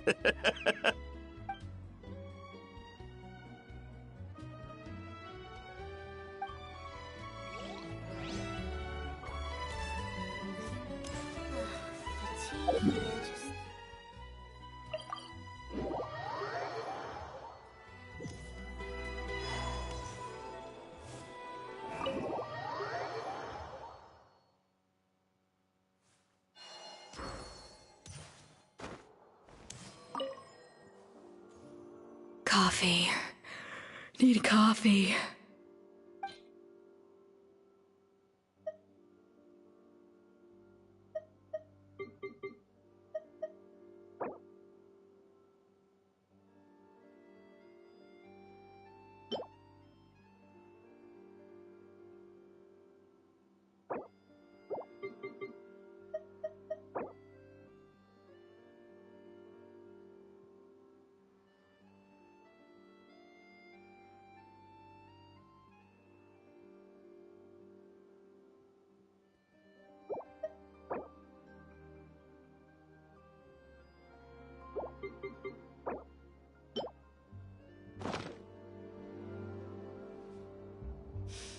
I smell coffee. I feel much better now. Thank you so much, Traveler in Paimon. Glad to hear it, but make sure to catch up on your sleep when you get the chance. I think I figured out where the problem lies. Honestly, it's ridiculous. I don't know whether to laugh or cry. Wait, what investigation? What are you guys talking about? I'll save it for when everyone else gets here. It's so stupidly small, I can't believe it's caused so much drama. Yes, except my failures were stepping stones to success. Escoffier, have you seen Savannah? Huh? No, not since yesterday. Why? What's wrong? After seeing her home yesterday, we were all a little concerned about how she was doing. So, I dropped by her place early this morning to check on her. Only to find an empty house with the doors wide open. I left Alphonse and the others to keep watch at her home, while I checked the Hôtel de Bord. I'm worried something bad might have happened. If she's not here, then where could she be? Boss, Escoffier, bad news. Alphonse? You're supposed to be keeping watch at Savannah's house. We were, but then, just after you left, we found this stuff in her house. Oh, looks like a map with a bunch of random places circled. What does it mean? Wait a second. This feels familiar. I'm sure these places are all connected somehow. Of course, from the Codex. They're all places that Modeste explored on his adventures. Yeah, but I don't understand. The adventure logs in the Codex are too fragmented to be of any use. How come this map shows all the missing details? The Codex de Bord? Then, this place marked in red out at sea. Could that be the fabled birthplace of Gâteau de Bord? Seriously? So now she set her sights on finding the original recipe and beating Escoffier that way? Gee, Savannah. Anything to overcome a Gâteau plateau, huh? Ugh, idiot! Does she have a death wish? Those ruins are thousands of years old. Hold on. There's more. Besides the map, we also found these letters.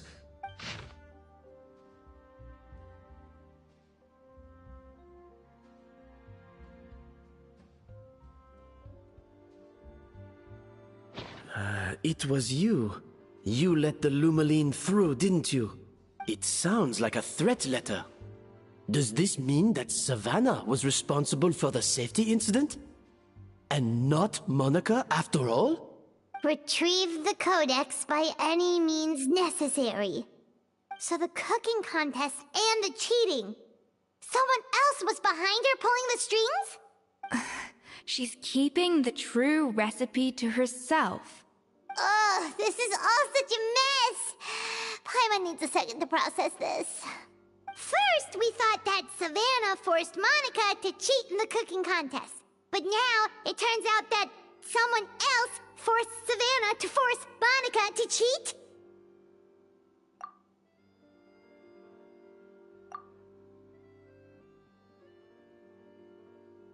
You're finally here. Of course. I should have put two and two together as soon as I read your threat letter. The food safety incident, the demand for a cooking contest, the instruction to blackmail Monica, even the suggestion that Escoffier was keeping secrets from me. It was all part of your grand plan, wasn't it, Monica?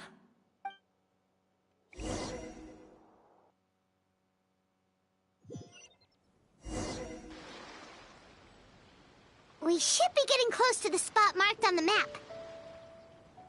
Of all the stupid things she's done, this really takes the cake. The moment we find her, I'm gonna curse the living daylights out of her.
Whoa, this place looks like an underwater restaurant, doesn't it? Suddenly, the idea of an adventure chef finding secret ingredients makes a whole lot more sense. I think Modeste's Codex mentioned this place. A public bath from the time of Remoria. So yeah, definitely the kind of place that would have served food and drinks. blubber beasts have come to join the party? How did they get here?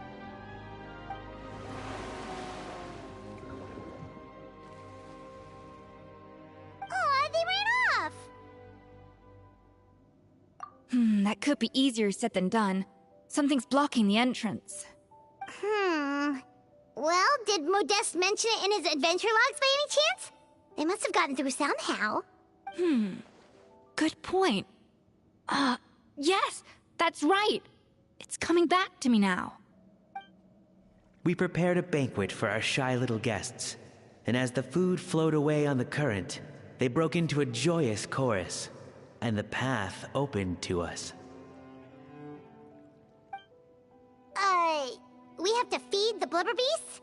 With what? There's nothing here besides rocks, romaritime flowers, and lumitoile. See, this is why you should always bring snacks. You never know when you're gonna need them. Now we have to head all the way back to shore and grab some. There is no time for that. Romaritime flowers and lumitoile will have to do. They may not look appetizing to us, but who knows? They could be blubber beast delicacies. Wait, we're seriously gonna try this?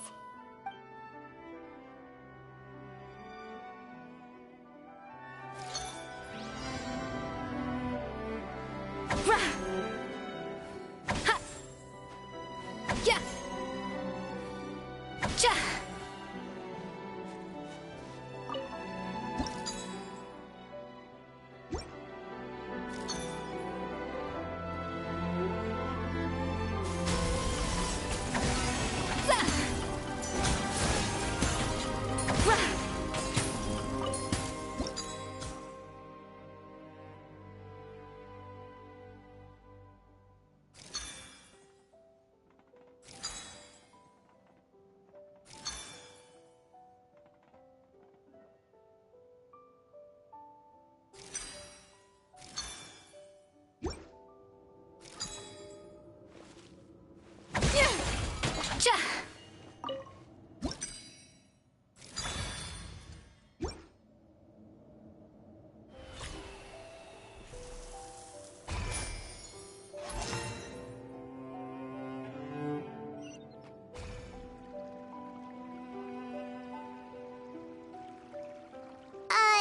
Blubber beasts or not, are we sure this stuff is edible? Trust me, they'll love it. Oh, good question. If we try to put them in the pool, we'll probably just scare them off again, and who knows how long they'll be gone. Yes, we can't afford to wait for them to double back. Oh, what was it that Modeste said again? Something about the food flowing away on the current.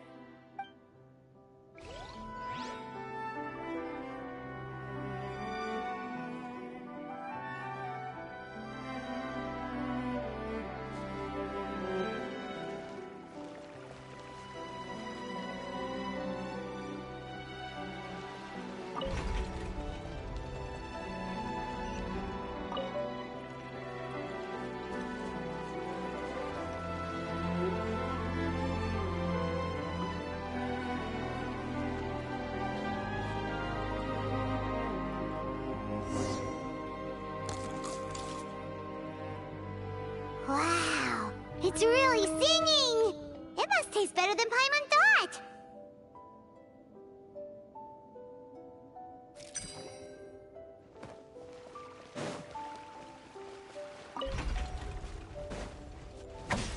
Yeah! Yeah! Yeah! The tracks turned back again. Ugh, so annoying.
Hey, give me your water. Here. I said your water, the one you just drank out of? Sure.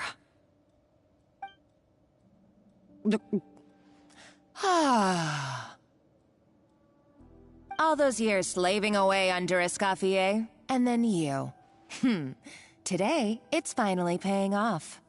Not only have I found the ruin that Savelli kept hidden, but I also get to boss you around like my little lapdog. Hey, go scout ahead for me. If we need to do any more blast tunneling, I want to know where to lay the explosives. Did you not hear me? Get going. Why don't you do it yourself? Oh, when did you learn to fight back? You're always so compliant when I give you instructions by letter. That's because you threatened to expose me for the Lumiline incident. I swear, if I'd known what you were planning, I'd never have... Ha! Don't be so self-righteous. Admit it, you've always been jealous of Escoffier. That's why you lapped up everything I told you. You were terrified of her finding out about your part in the Lumiline incident, and you resented the way her reputation hung over you. So you jumped at the chance to convince yourself that she was the villain, that she deliberately hid her secret recipes from you just to hold you back. It was the only excuse you needed to justify getting back at her. First, idolization, then jealousy, suspicion, and self-deception. That's what this comes down to. It was the same story with Savelli and my ancestor. He offered Modeste his friendship only to murder him out of vanity. He promised to explore the world with him, only to later destroy all records of their adventures. It's a miracle I even found this place. You have no idea the countless hours I spent piecing it all together. So you see, you're no better than Savelli. If you can't beat him, betray him, right? I am no Savelli, nor will I ever be. Oh, put a lid on it. You really think you can absolve yourself of your vindictive and jealous behavior now? Just because you finally realized that Escoffier never kept any secrets from you? You didn't show any remorse when she left, or in the cooking contest. Why start now? You have no right to redemption. You're right. I don't deserve her forgiveness. But I am done being bullied into submission by you! Ooh, feisty. But you should watch your tone. Talking to me like that could get you in big trouble. I somehow doubt that. Since I poisoned both our water bottles. What? Ever since I learned the truth. I've been biding my time, waiting for this moment.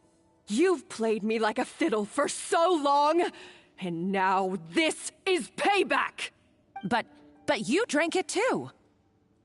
It's what we both deserve. This is the price we must pay for betraying Escoffier. You'll die here with me, Monica! You.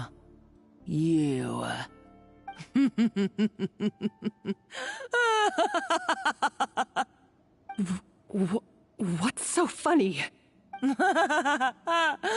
Oh, you're too much. I thought I'd play along for a bit just to amuse myself. You gave a very rousing performance. I saw your dumb plan a mile off. There's no poison in these bottles, just clean, fresh water. No. Revenge is a dish best served cold, you know? Did you really think your half-baked plot would fool me? You're a lousy chef, and you make a lousy villain, too. A complete waste of space. No wonder you never amounted to anything. Everything I ever did was a failure. And now, I failed again, for the last time. Hey, why don't you try your hand at being a comedian in your next life? You got a good laugh out of me. But now the show's over. You should have just done like I asked, Savannah. All I wanted you to do was scout the ruins for me. But you had your chance, and now it's time to say goodbye. Stop right there! Let her go, Monica! We've got you surrounded! Escoffier? Ugh, looks like I'll have to keep you around for a little longer. You can't! Stay back if you want her alive! Escoffier and the Traveler. I can't take you both on in combat, but if you so much as flinch, I can end Savannah's life in a heartbeat. Monica, what are you hoping to achieve by this? You're about to commit murder, and for what? A recipe? A recipe? You chefs are all blinded by your myopic focus on kitchen affairs. Well, some of us actually have bigger fish to fry. Modeste had a secret. The truth behind his so-called genius, the je ne sais quoi factor in his Gâteau de Bourg, and it's right here in these ruins. Are you serious? You're here because of a Gâteau de Bourg obsession? You've gone completely mad! I couldn't care less about the cake itself. No, the real treasure is the secret ingredient that Modeste sourced from these ruins. He and Savelli were fools. A priceless treasure of Remoria in the palms of their hands, and they thought, ooh, this would go great in our cake mix. We're talking about a powerful stimulant that also sharpens the senses. That's no cooking ingredient. It's a groundbreaking drug. That's right, I've done my research. It was a drug that Remoria developed for their war machine. I could make a killing by selling it to the treasure hoarders or the Fatui. Will you listen to yourself? You're completely delusional. My eyes are wide open. Just wait till I get my hands on this treasure. You'll see what a fool you've been.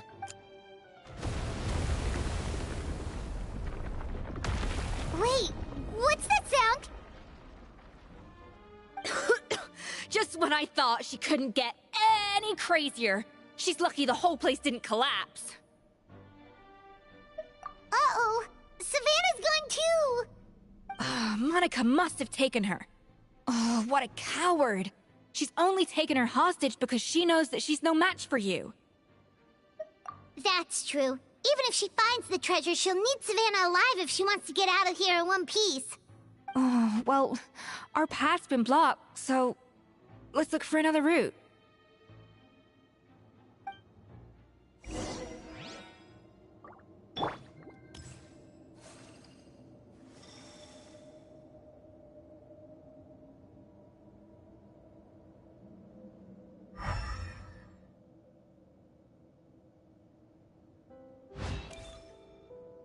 The water looks pretty deep here. Maybe it leads somewhere.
They were probably awakened by the explosion just now.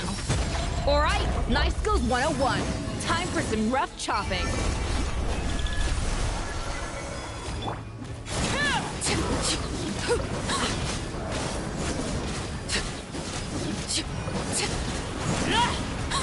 Let's begin. Stay cool and face your guilt. Everlasting as the moon. Laid bare.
Another door?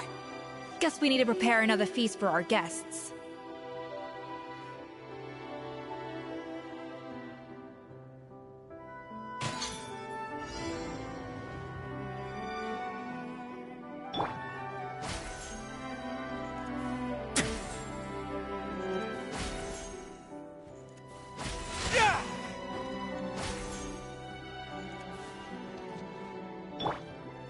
Come on, we can do it.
A dash of frosting! Cha! Cha!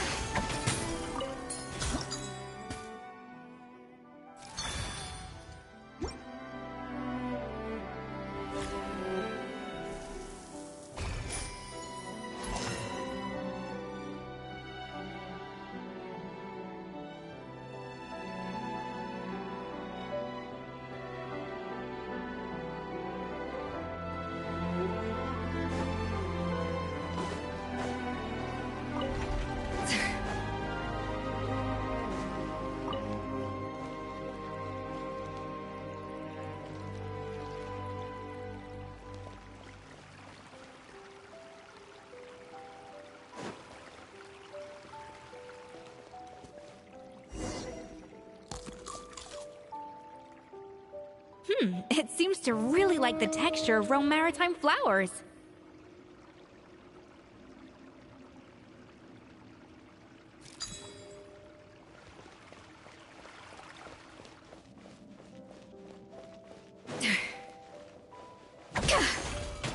Off to the freezer! Yeah!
overruled.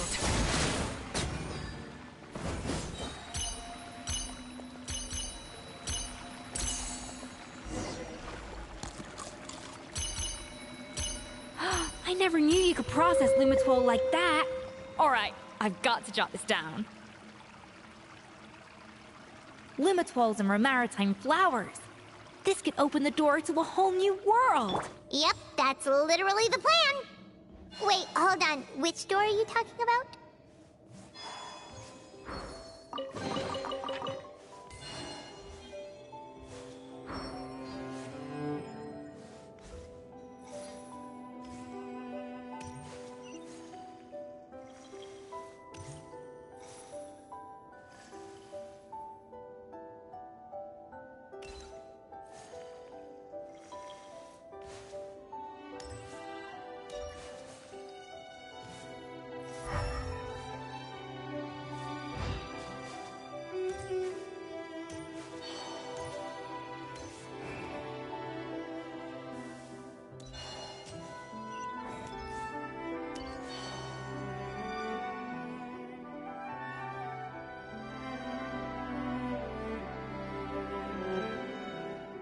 That's strange. These don't look Grimoirian to me.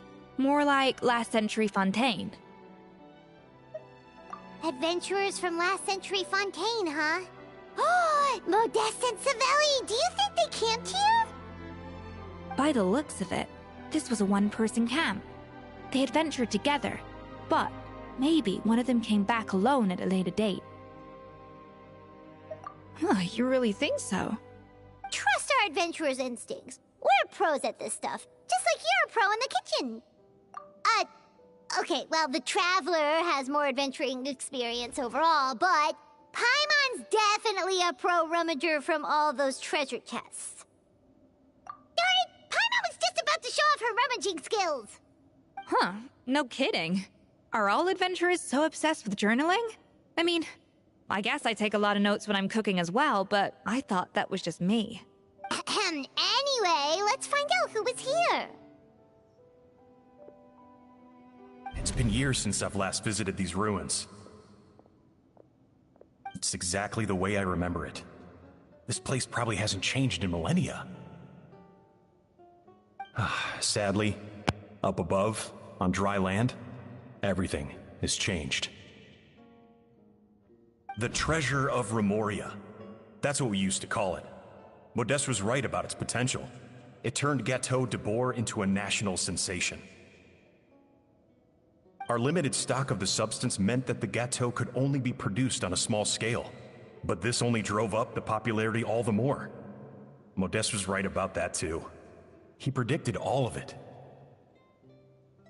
He was praised as a genius, while I, as the one person who'd ever disagreed with him, was labeled a talentless fool.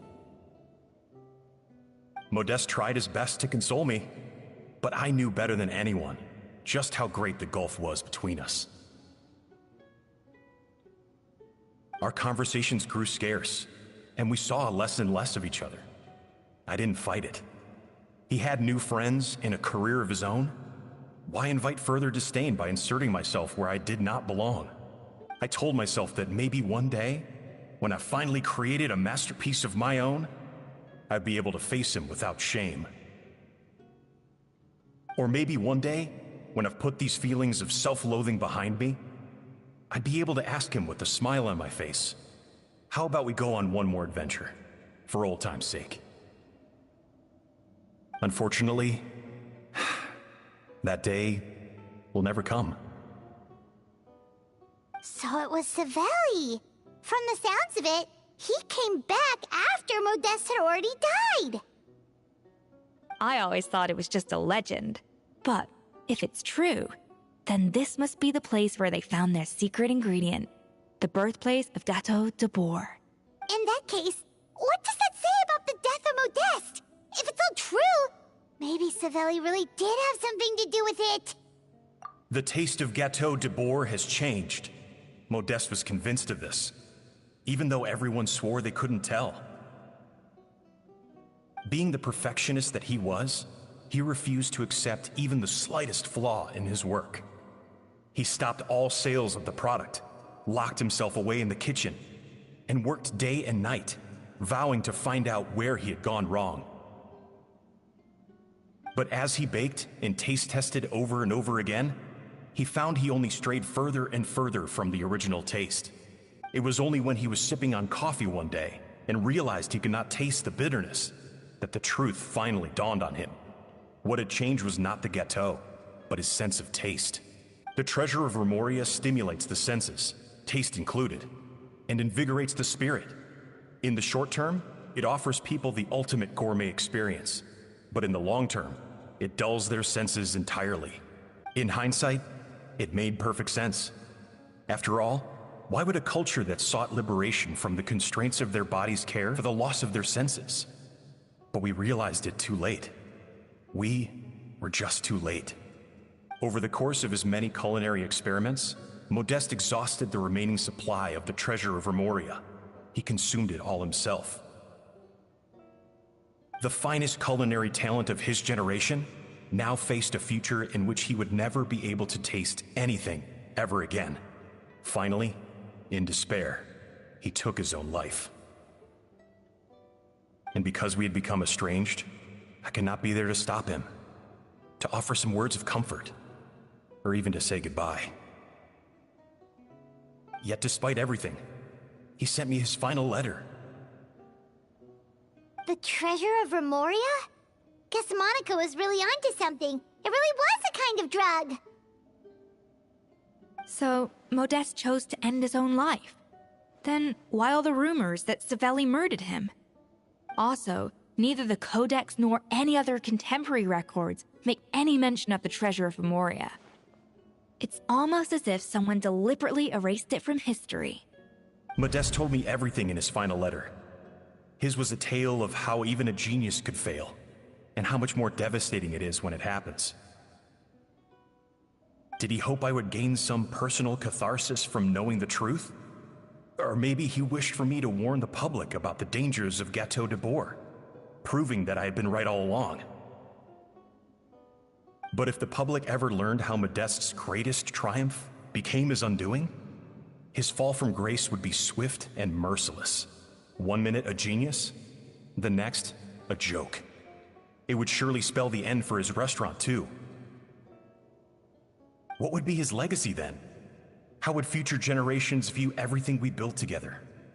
I fear the scorn I have faced these last years would pale in comparison to the scorn shown to him by the history books. I cannot let that come to pass. I will do what I must to protect his name. It will mean tampering with his notes to remove the damning details, leaving mere fragments of our story behind. It may lead his family to suspect me of having a hand in his demise. But if that's the price of destroying all evidence of my crimes, then so be it. I would rather the world believe a tale of genius and jealousy than see his reputation in tatters. The final loose end is the evidence here, at the bottom of the sea. Huh? What's wrong? Didn't we say Savannah should be safe for now? So we thought, but if Monica finds out what happened to the treasure, there's no telling what she might do.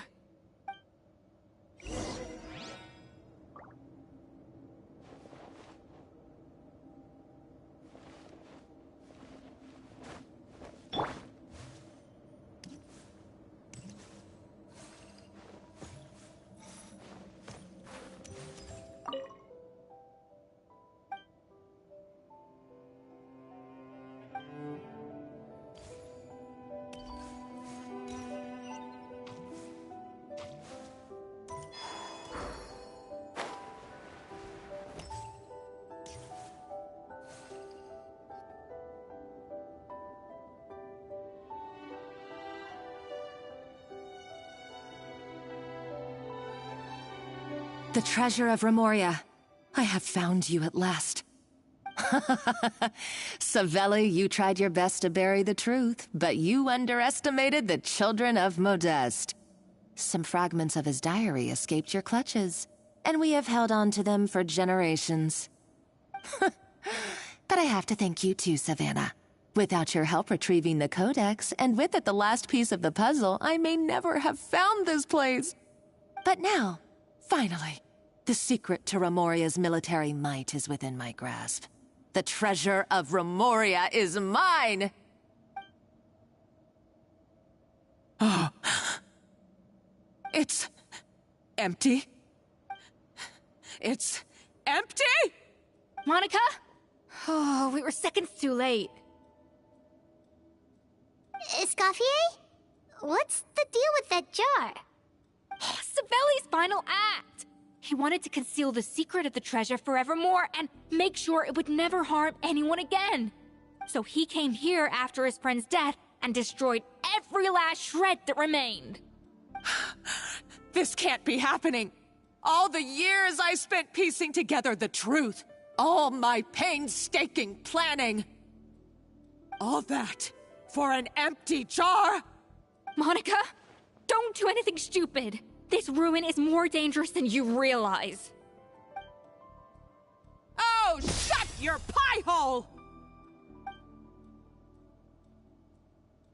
Praise be to Lord Remus.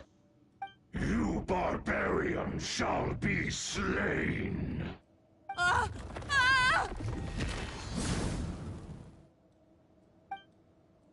She's a nutcase! A liability to herself and everyone else. Well, now it's up to us to clean up the mess she's made. Take these golems out!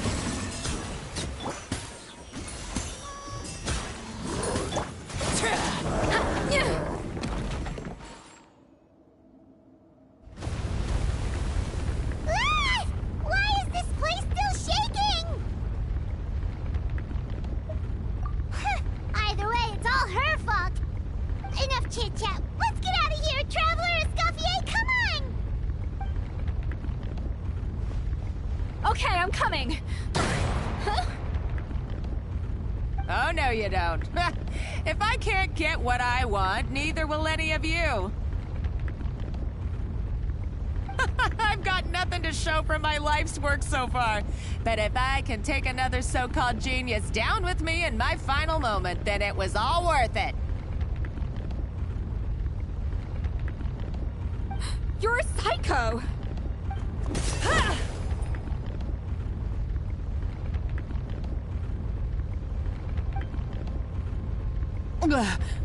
Savannah? Oh, when did you wake up? I may be a lousy chef, but it looks like I'm not a complete waste of space. Traveler? Okay, let's go!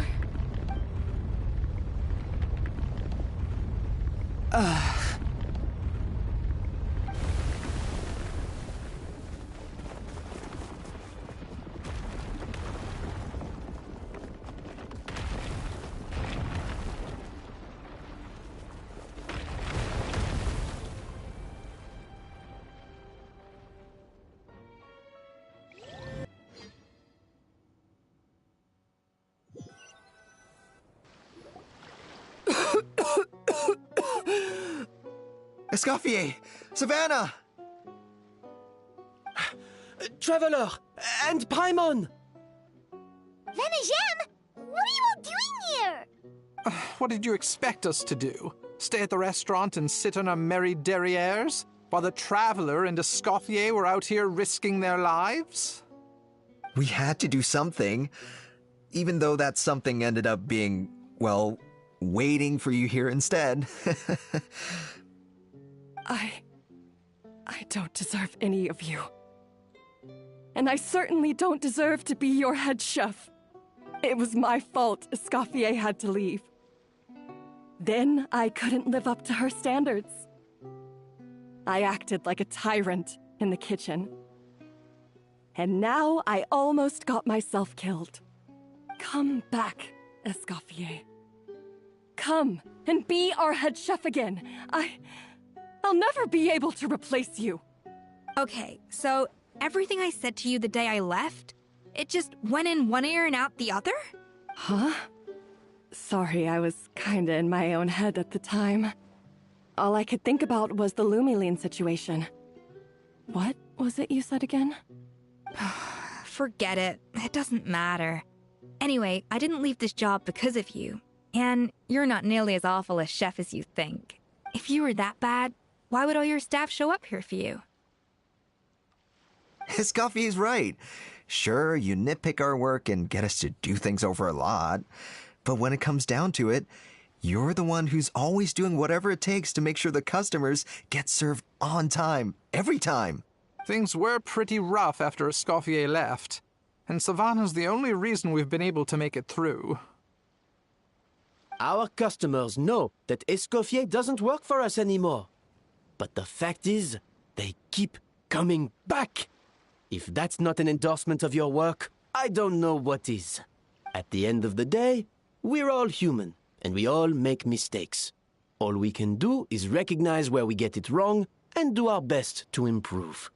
That's all that's humanly possible.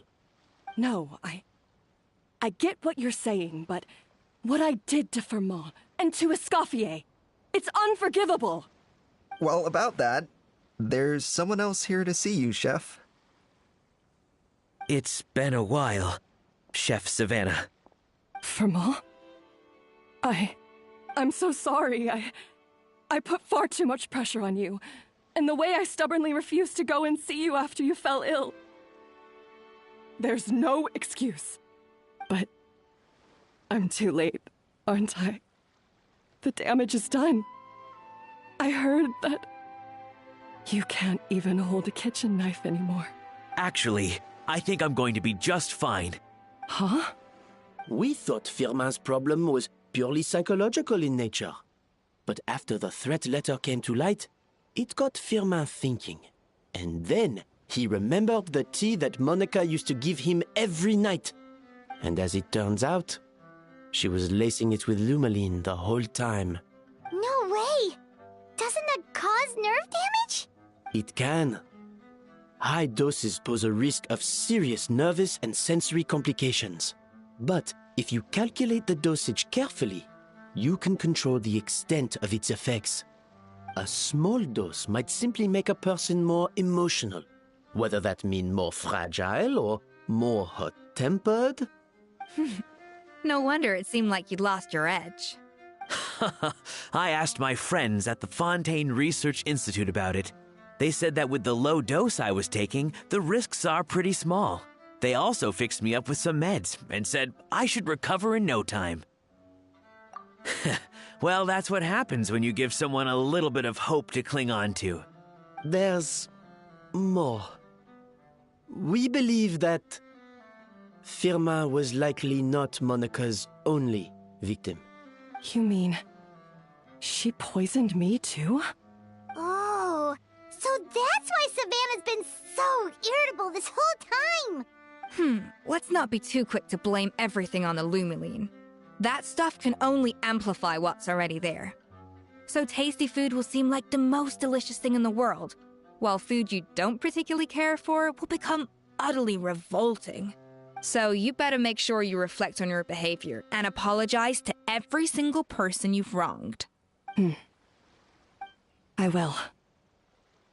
I'm sorry. There's still one question that's really bugging me. Why is it that no matter what I do, my Gâteau de Bourg never tastes the same as yours? Is it just... I mean, is it because you're a genius and I'm not? It's because the heating element in your oven is broken, you silly goose. What? I felt like something was off during the cooking contest. Once I got around to checking all the equipment, I noticed it right away. There was a half-degree discrepancy between the temperature setting and the actual temperature. All the ovens in the whole kitchen had the same problem, which confused me at the time, but by this point, it's pretty obvious that Monica must have tampered with them. I would have figured it out the day of the bake-off, since the issue affected both our teams. But of course, Monica sabotaged mine so that could never happen. No. I spent so long trying to find out where I was going wrong, and then you pinpoint the problem in just one night? It all comes back. to one simple, undeniable truth. You're a genius. And I'm just plain old Savannah. Oh, cut it out! Stop the woe is me act for a second and just think. I came up with this recipe. You don't think that might have something to do with it? Do you know how long I spent perfecting my Gâteau de Bourg? 3 years! 3 whole years! I know this dish inside out, back to front and upside down. And you've been head chef now for what, 6 months? If that? A couple hundred failed attempts, and you're gonna throw in the kitchen towel and declare you'll never be successful because you're not a genius. You clearly have no idea how many kitchen failures I've had under my belt, or just how long it took me to finally get my recipe to a level I was satisfied with. Genius or not, everyone makes mistakes. Modeste did, Savelli did, everyone does. You're only a lousy chef if you don't face up to your mistakes, learn from them, and then keep chipping away until you crack the problem once and for all. Surely you haven't forgotten all that. You were no lousy chef back when I handed you the reins. I haven't forgotten. And I'll make sure I never do. That's our head chef.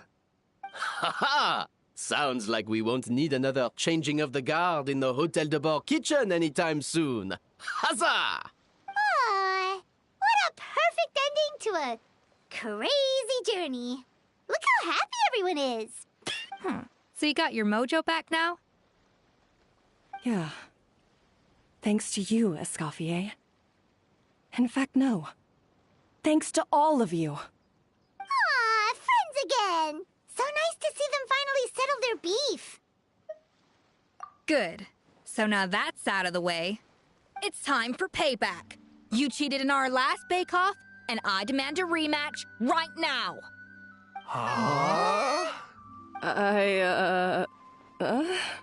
But that was mostly Monica's fault, wasn't it? Right. And also, does it have to be right now? Savannah's only just got her mojo back, and you barely escaped from a death trap. No excuses. This is a cooking contest between 2 top chefs, and nothing will stand in its way. So grab your spatula and get ready, because this rematch is happening today, right now, this instant. Hey, so, this whole time you were salty about losing? The second cooking contest commences now! This time, no more games, and no holding back!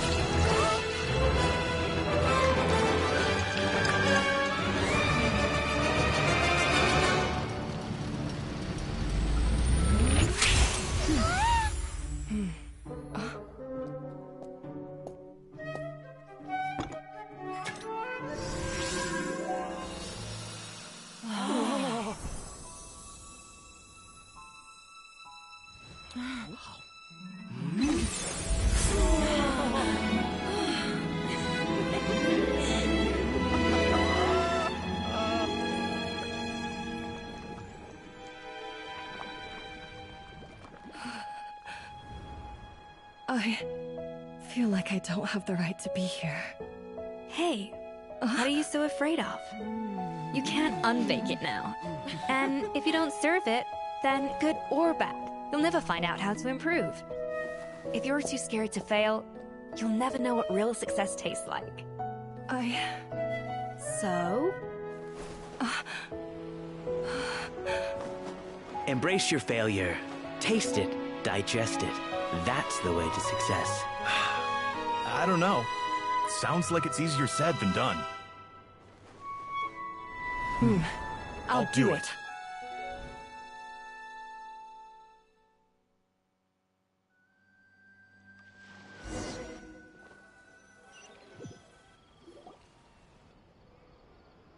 The results are in!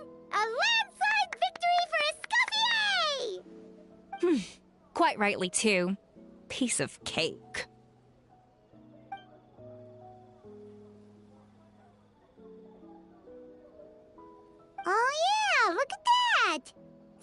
looks pretty chipper too, considering she lost.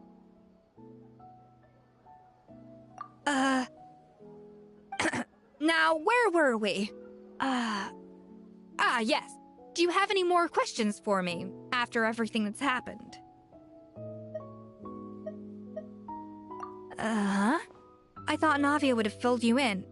And actually, I said all this to Savannah before I left. Although, as we saw, I don't think any of it sank in. I had 2 reasons for leaving. One was the food safety incident, of course, but the other was that the Hotel de Boer had reached a point where it didn't need me anymore. So I decided to step down and look for new opportunities to improve myself. Improve how?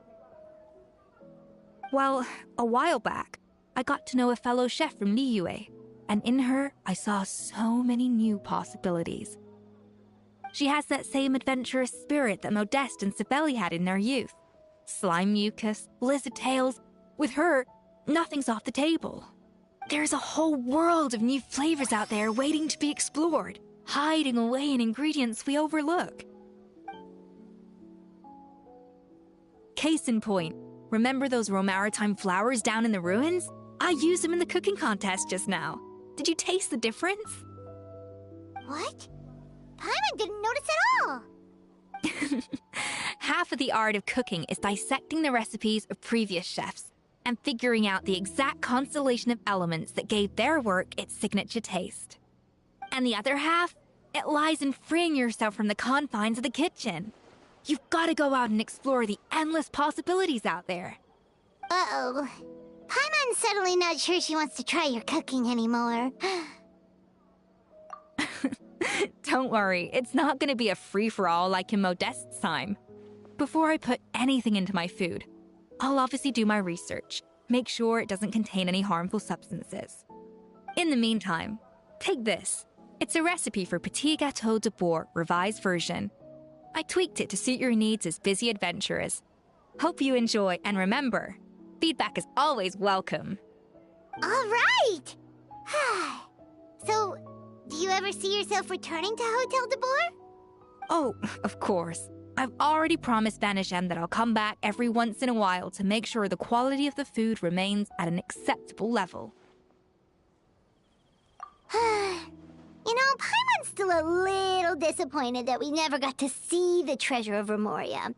Surely Monica wouldn't have gotten drawn in so deeply if it wasn't for all the mystery surrounding the original Gâteau de Boer. She practically dedicated her life to finding the lost pieces of Modeste's diary. Then went to all that trouble to infiltrate the Hotel de Boer. And in the end, it was all for nothing. Since you mentioned the treasure, between Modeste's writings and what we saw in those ruins, I think I may have figured out the truth.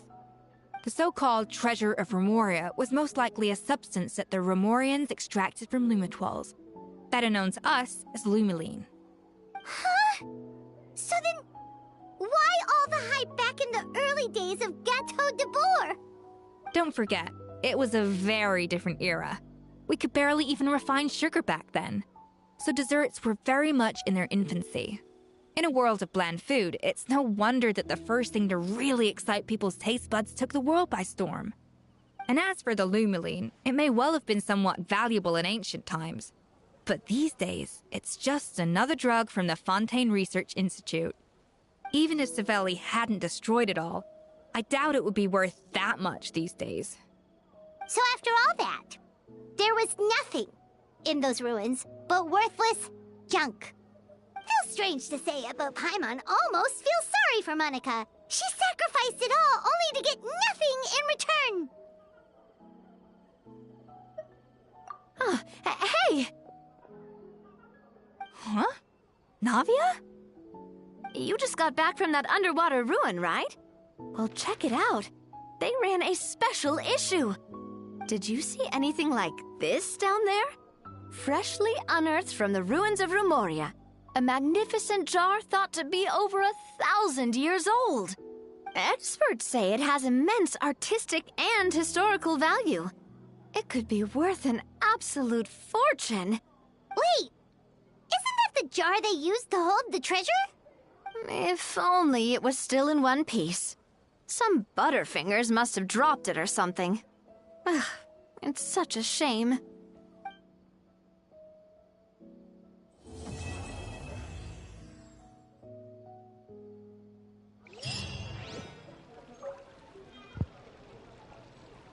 Alright, we're gonna make a couple of wishes, and then we're gonna get into the nitty-gritty of Duran's quest, part 2.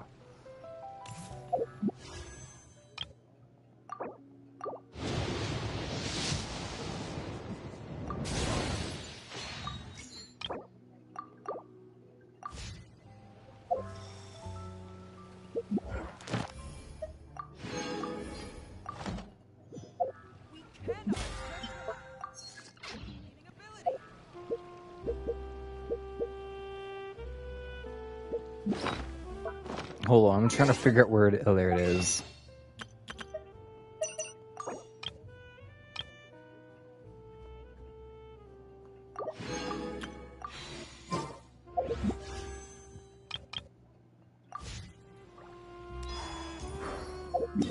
Alright, let's go to my wishing place.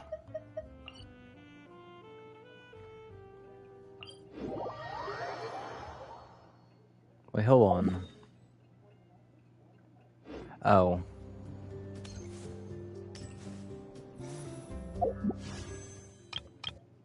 I'm probably gonna get a Chi-Chi or something.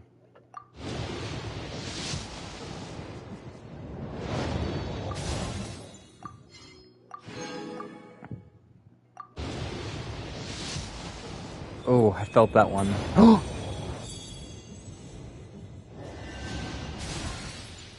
Oh my god. I'm scared. I can't believe I actually got this. Streamer's luck.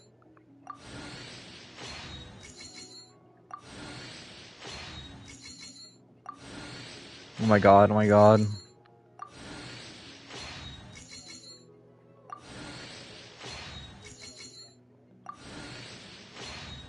Come on.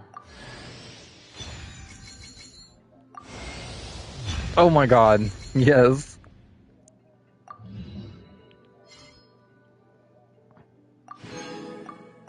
Alright, let me shop. Alright, here we go again. Oh.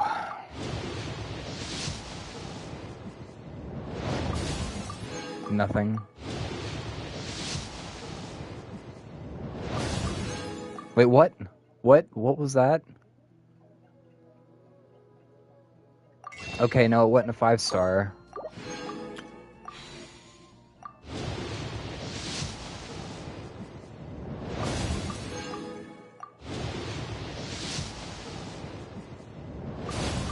I knew something was off whenever I wished on that one, and the vibration didn't interact whenever it turned gold or whatever.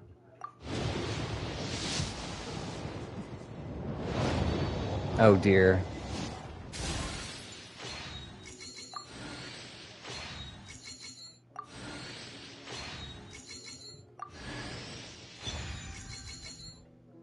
Sacrificial bow? Oh. It looks different than what I remember. Please, don't let it be a Chi-Chi or something else. Please let it be Columbina.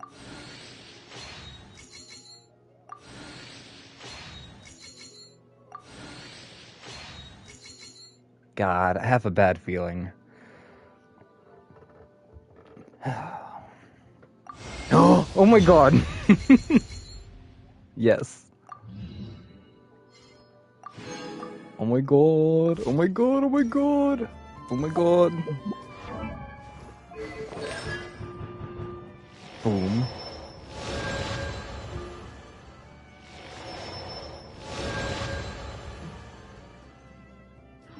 Yes. The queen has taken her throne. Now I wonder.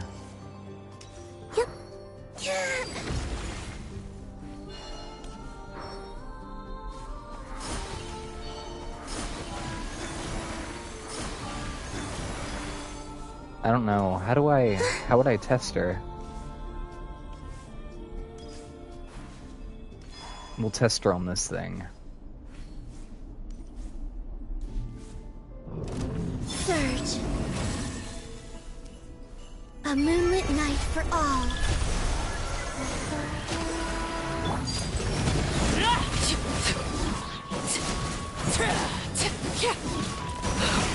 Wanted my full...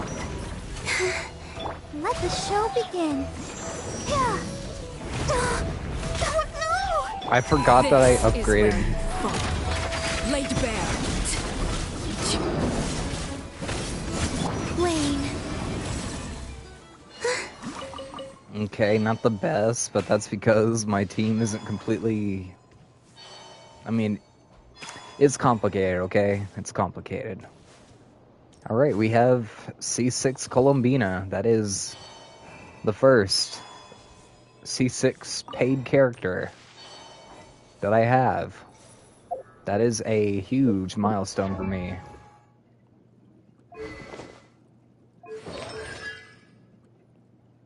Wow.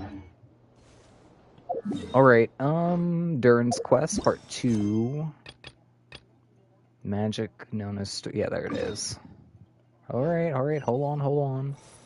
Alright, I'll be muting my mic for this as well. Hold on.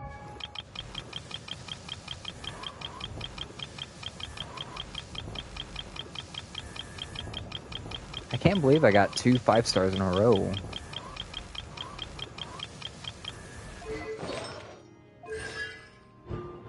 Oh. Right, this, like... That irritates me because it's so confusing. I keep thinking it's like an outfit or some... Yeah, look at my mannequin. And my mannequina. Alright, let's do this. Mic mute and 3. Hold on. 2. 1.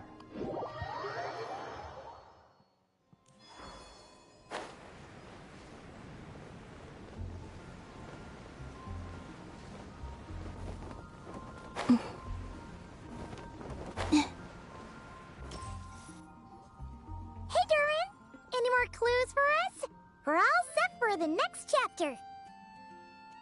Yeah, I was just about to come find you. Let's see what it says. Now sprout to life the story's seeds, stirred by wind-born melodies. Then on that breeze the music leaves, fading into distant memories. Seek the place where wind and tale entwine, and once there, make 3 riddles into verse, and 3 melodies into song.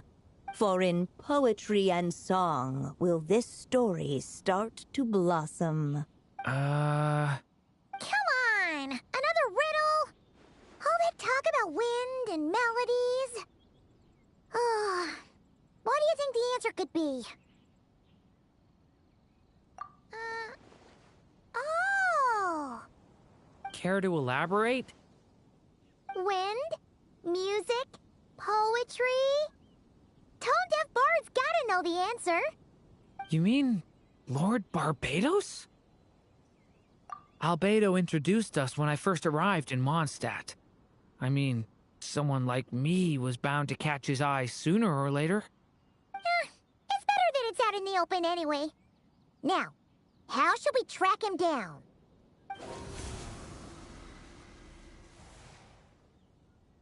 I'm pretty sure he's already caught wind of what's going on here.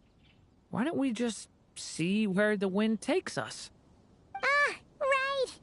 He definitely makes it easy to forget he's a real god sometimes.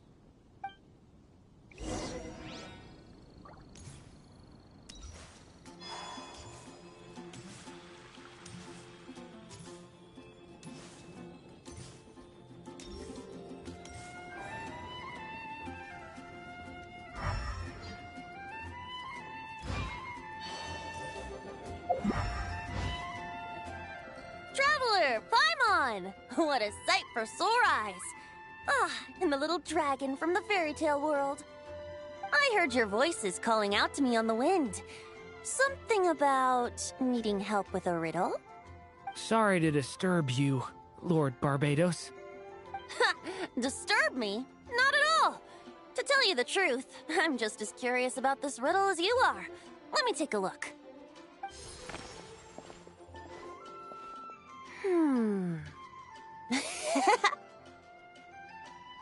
What is it?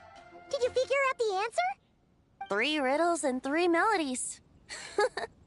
That sure takes me back. The answer you seek lies hidden in memory. Looks like running to Tone Deaf Bard was the right call after all. Long ago, those mages came to Mondstadt, seeking to test their strength against mine. But I replied, let us make music, not war, and resolve our conflicts through song. So I strummed my lyre and sang them this verse. O wind, welcome now, my guests. Pass through verdant leaves unseen, where shape your formless self may take, and offer up a graceful scene, a fleeting gift for welcome's sake. Leap at the edge of a sea of clouds, where land meets sky and sky meets ground. There frighten off the noisy crowds and bring my guests a calm profound. Fly beneath the stars up high, where mortal noise is swept aside, that my dear guests with starry eyes may share the dreams they hold inside. Now go to where I vowed to keep a quiet spot for them to sleep. No clash, no contest bars the way, just tea and mirth to fill the day. There you have it, the 3 melodies. As for the answers to those 3 riddles, I trust you can guess them by now. The woods, the edge of a cliff, and the sky? Correct! Funnily enough, your mother was also the first to solve it, all that time ago. There must be some kind of special rapport between those who write stories and those who sing them. The woods, a cliff, and the sky. Oh! So that's where it is! I suppose the spot that answer points to is where you're headed next. You should know, after solving my riddle, the mages even accepted my proposal and made that location their official meeting spot. And going by what your book is suggesting, once you found it, you might want to try playing the melody I just shared with you. Guess you can be pretty reliable when it counts, huh? Great Animal Archon? Thanks for the help, Lord Barbados. Still got questions for me, huh? Yeah, you must have read countless tales in your time, being a wandering bard and all. In your experience, why might an author consider a story unfinished? Unfinished? Well, I guess if there's something left to accomplish in the story, or, oh! If the last line goes, to be continued. Huh? Wow, your helpfulness lasted for like 1 second. In all seriousness, I would think the answer to that question lies in your mother's story itself. It's not my place to pry any further. All right then, we should get going.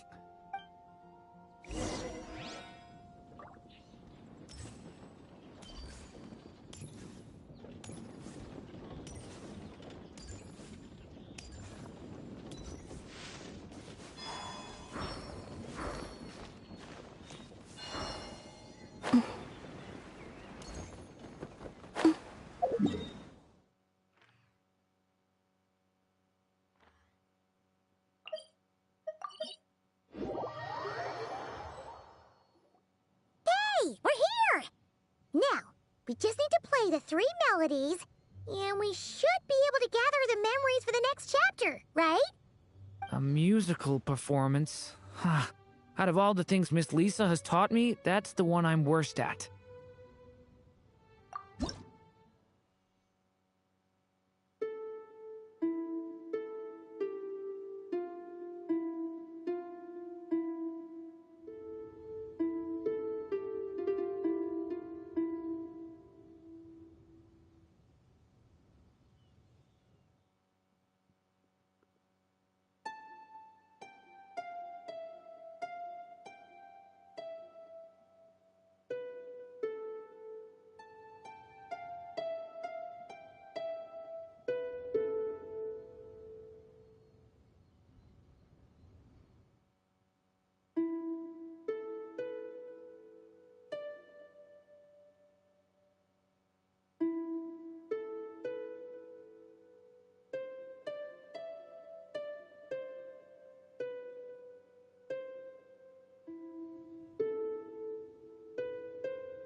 Even a war that shook the world could not halt the witches' gatherings. Yet even so, with the passing of time, 3 of their teacups no longer came to be set. The witches did not linger long in sorrow, for the Story Witch had brought glad tidings of her own. Born was her dragon child, safe and sound. Her fellow witches offered up their blessings, eagerly debating how to celebrate the child's birth.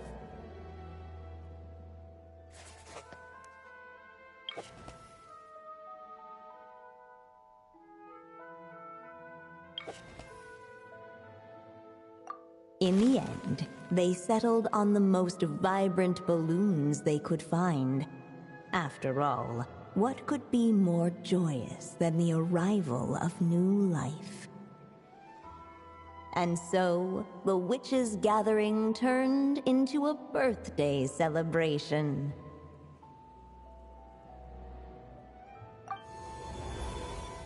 So, we're back in the story world, huh? As if from nowhere, new guests appeared at the witches' table. Perhaps they too had come to celebrate the dragon child's birthday. Yet while everyone else was busy thinking about what kind of gift to offer, these 3 seemed to have come empty-handed. Hardly the recipe for a warm welcome to a birthday party, now is it? A gift? Hey! What's this all about? We only just found out this was a party! While the guests voiced their complaints and grievances, perhaps they should have been wondering what kind of gift to give instead. So, we need to bring a gift to advance the story? Oh, but where are we supposed to get something like that? Perhaps it would be a good idea to have a look around. Why didn't you just say so?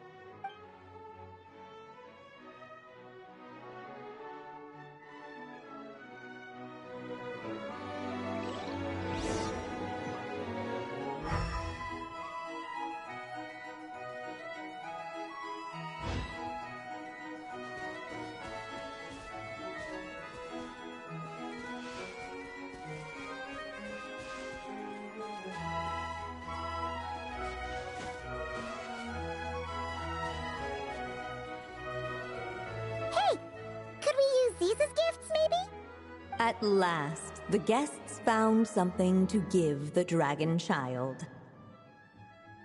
Guess that's a yes then. Which one should we go for? Still, the guests wondered what kind of gift might the little dragon really want. Should they put a warrior's sword in his hand and send him out on an unstoppable quest to save the world? Or perhaps a wandering hero's slingshot and the promise of a life of endless, uncharted adventure. Or maybe even a scholar's tome and the chance to take on all the world's unsolved mysteries. Okay. Wow. That's a lot of pressure all of a sudden. Oh yeah! Technically, we're actually picking a gift for you. So, which one would you prefer? You want me to choose? Wow, this feels kinda special. How come? For as long as I can remember, I've spent most of my time living in the stories my mother created. I always thought my mother had everything written out for me already, just like the toy figures in Constellation Metropole. What I wanted to do with my own future. Huh. That's something I've never really thought about. What did I want back then? This is the first time I've ever asked myself that question. Sounds like this is the perfect opportunity to answer it then. It's been a while since you left Simulanka, and after everything that's happened, it might be about time to start thinking about your future. Then let me give it some thought.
In the end, the guests settled on the Scholar's Tome.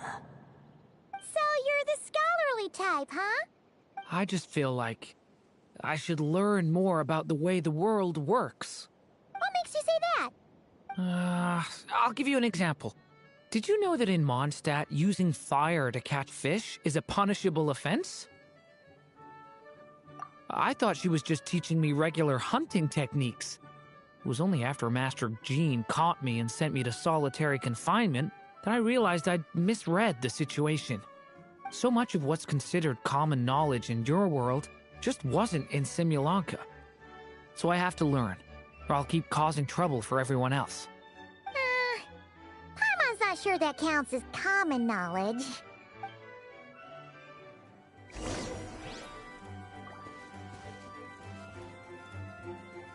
Alright, they should let us in now that we've got a gift, right? Hello there. Brought a gift this time? The newly arrived guest presented his gift, wishing the little dragon a future as a wise and accomplished scholar. Accepting the guest's blessing, the Story Witch invited him and his friends to take their place around the table.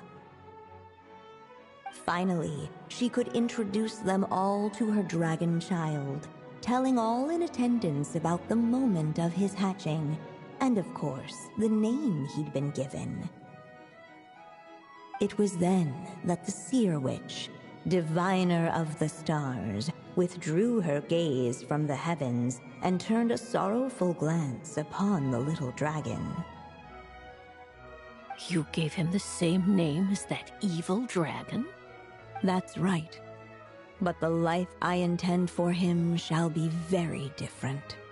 What folly to love so blindly. For as you must know, a name is the mirror of destiny itself.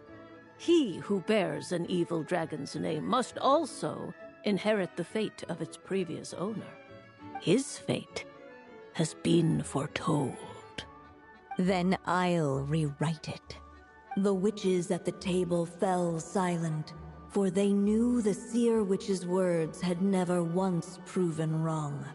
Yet, just as clearly, they recognized the Story Witch's resolve, for there is scarce a force in this world more fearsome than a mother's love. At last, the Merry Witch stepped forward, dispelling the uneasy silence. So be it. Then we'll all lend a hand. Together, we shall rewrite this child's fate. You mean to defy one of the fundamental rules of this world? I refuse to be shackled by such rules. Besides, this is a witches' gathering, is it not?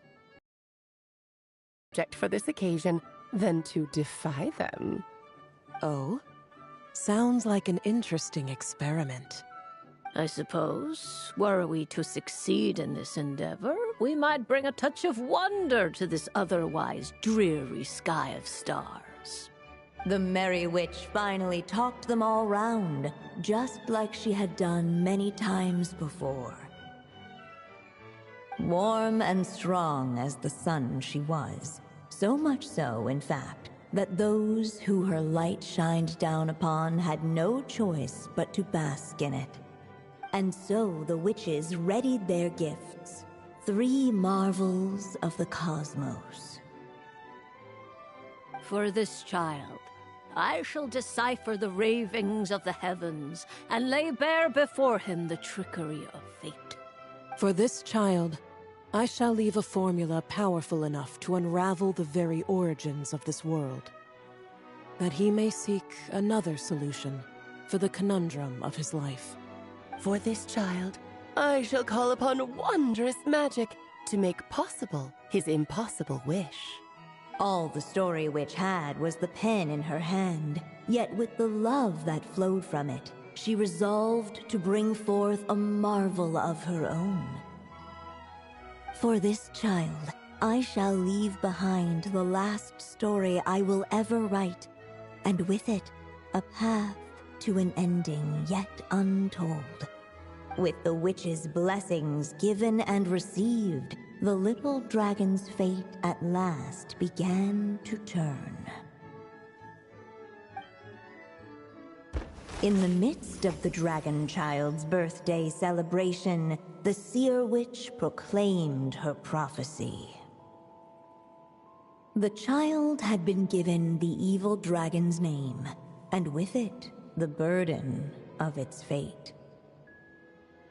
But hearing this, the Story Witch vowed to rewrite it all, for such was her love and resolve.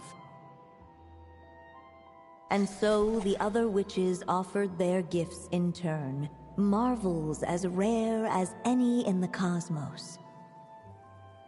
Together, they sought to test one of the fundamental laws of this world, in part to support a mother's love, and in part to sate their own curiosity. Oh, and I almost forgot. Our new guests came bearing blessings of their own.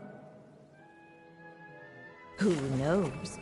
Perhaps this extra dash of wisdom might be all the little dragon needs to change his fate.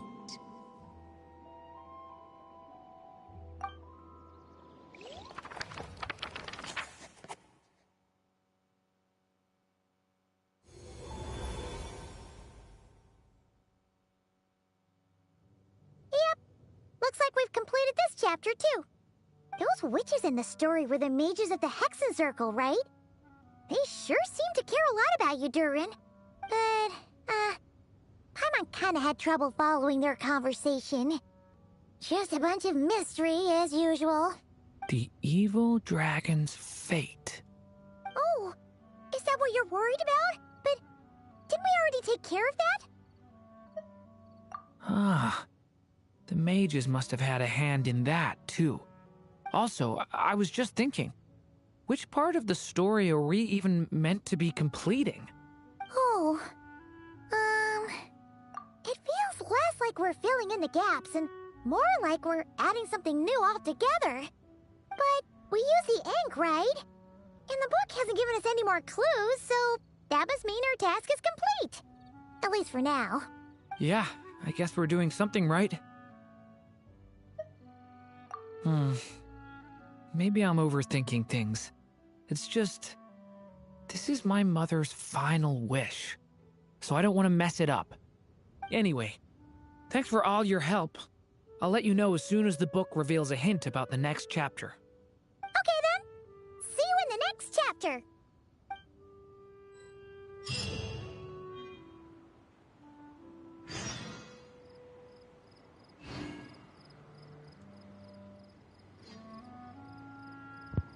Man, I am tired of this 8-hour crap. 8 to 9 hour. Wait, hold on. What was that? What was that?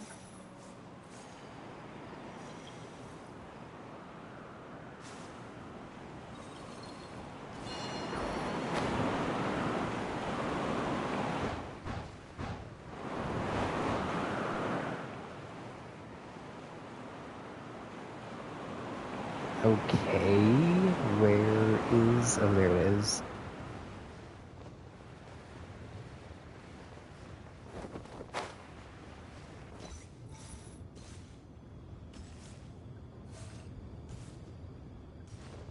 All I want to do is sit here. I just want to sit. I would love to have this in my teapot, just like this hoe table and everything.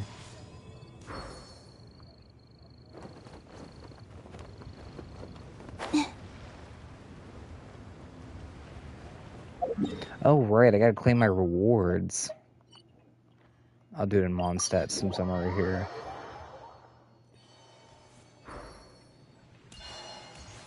Dang, Durin's, like, quest is quite short. Ad Astra. Thank you for complete. Ad Astra.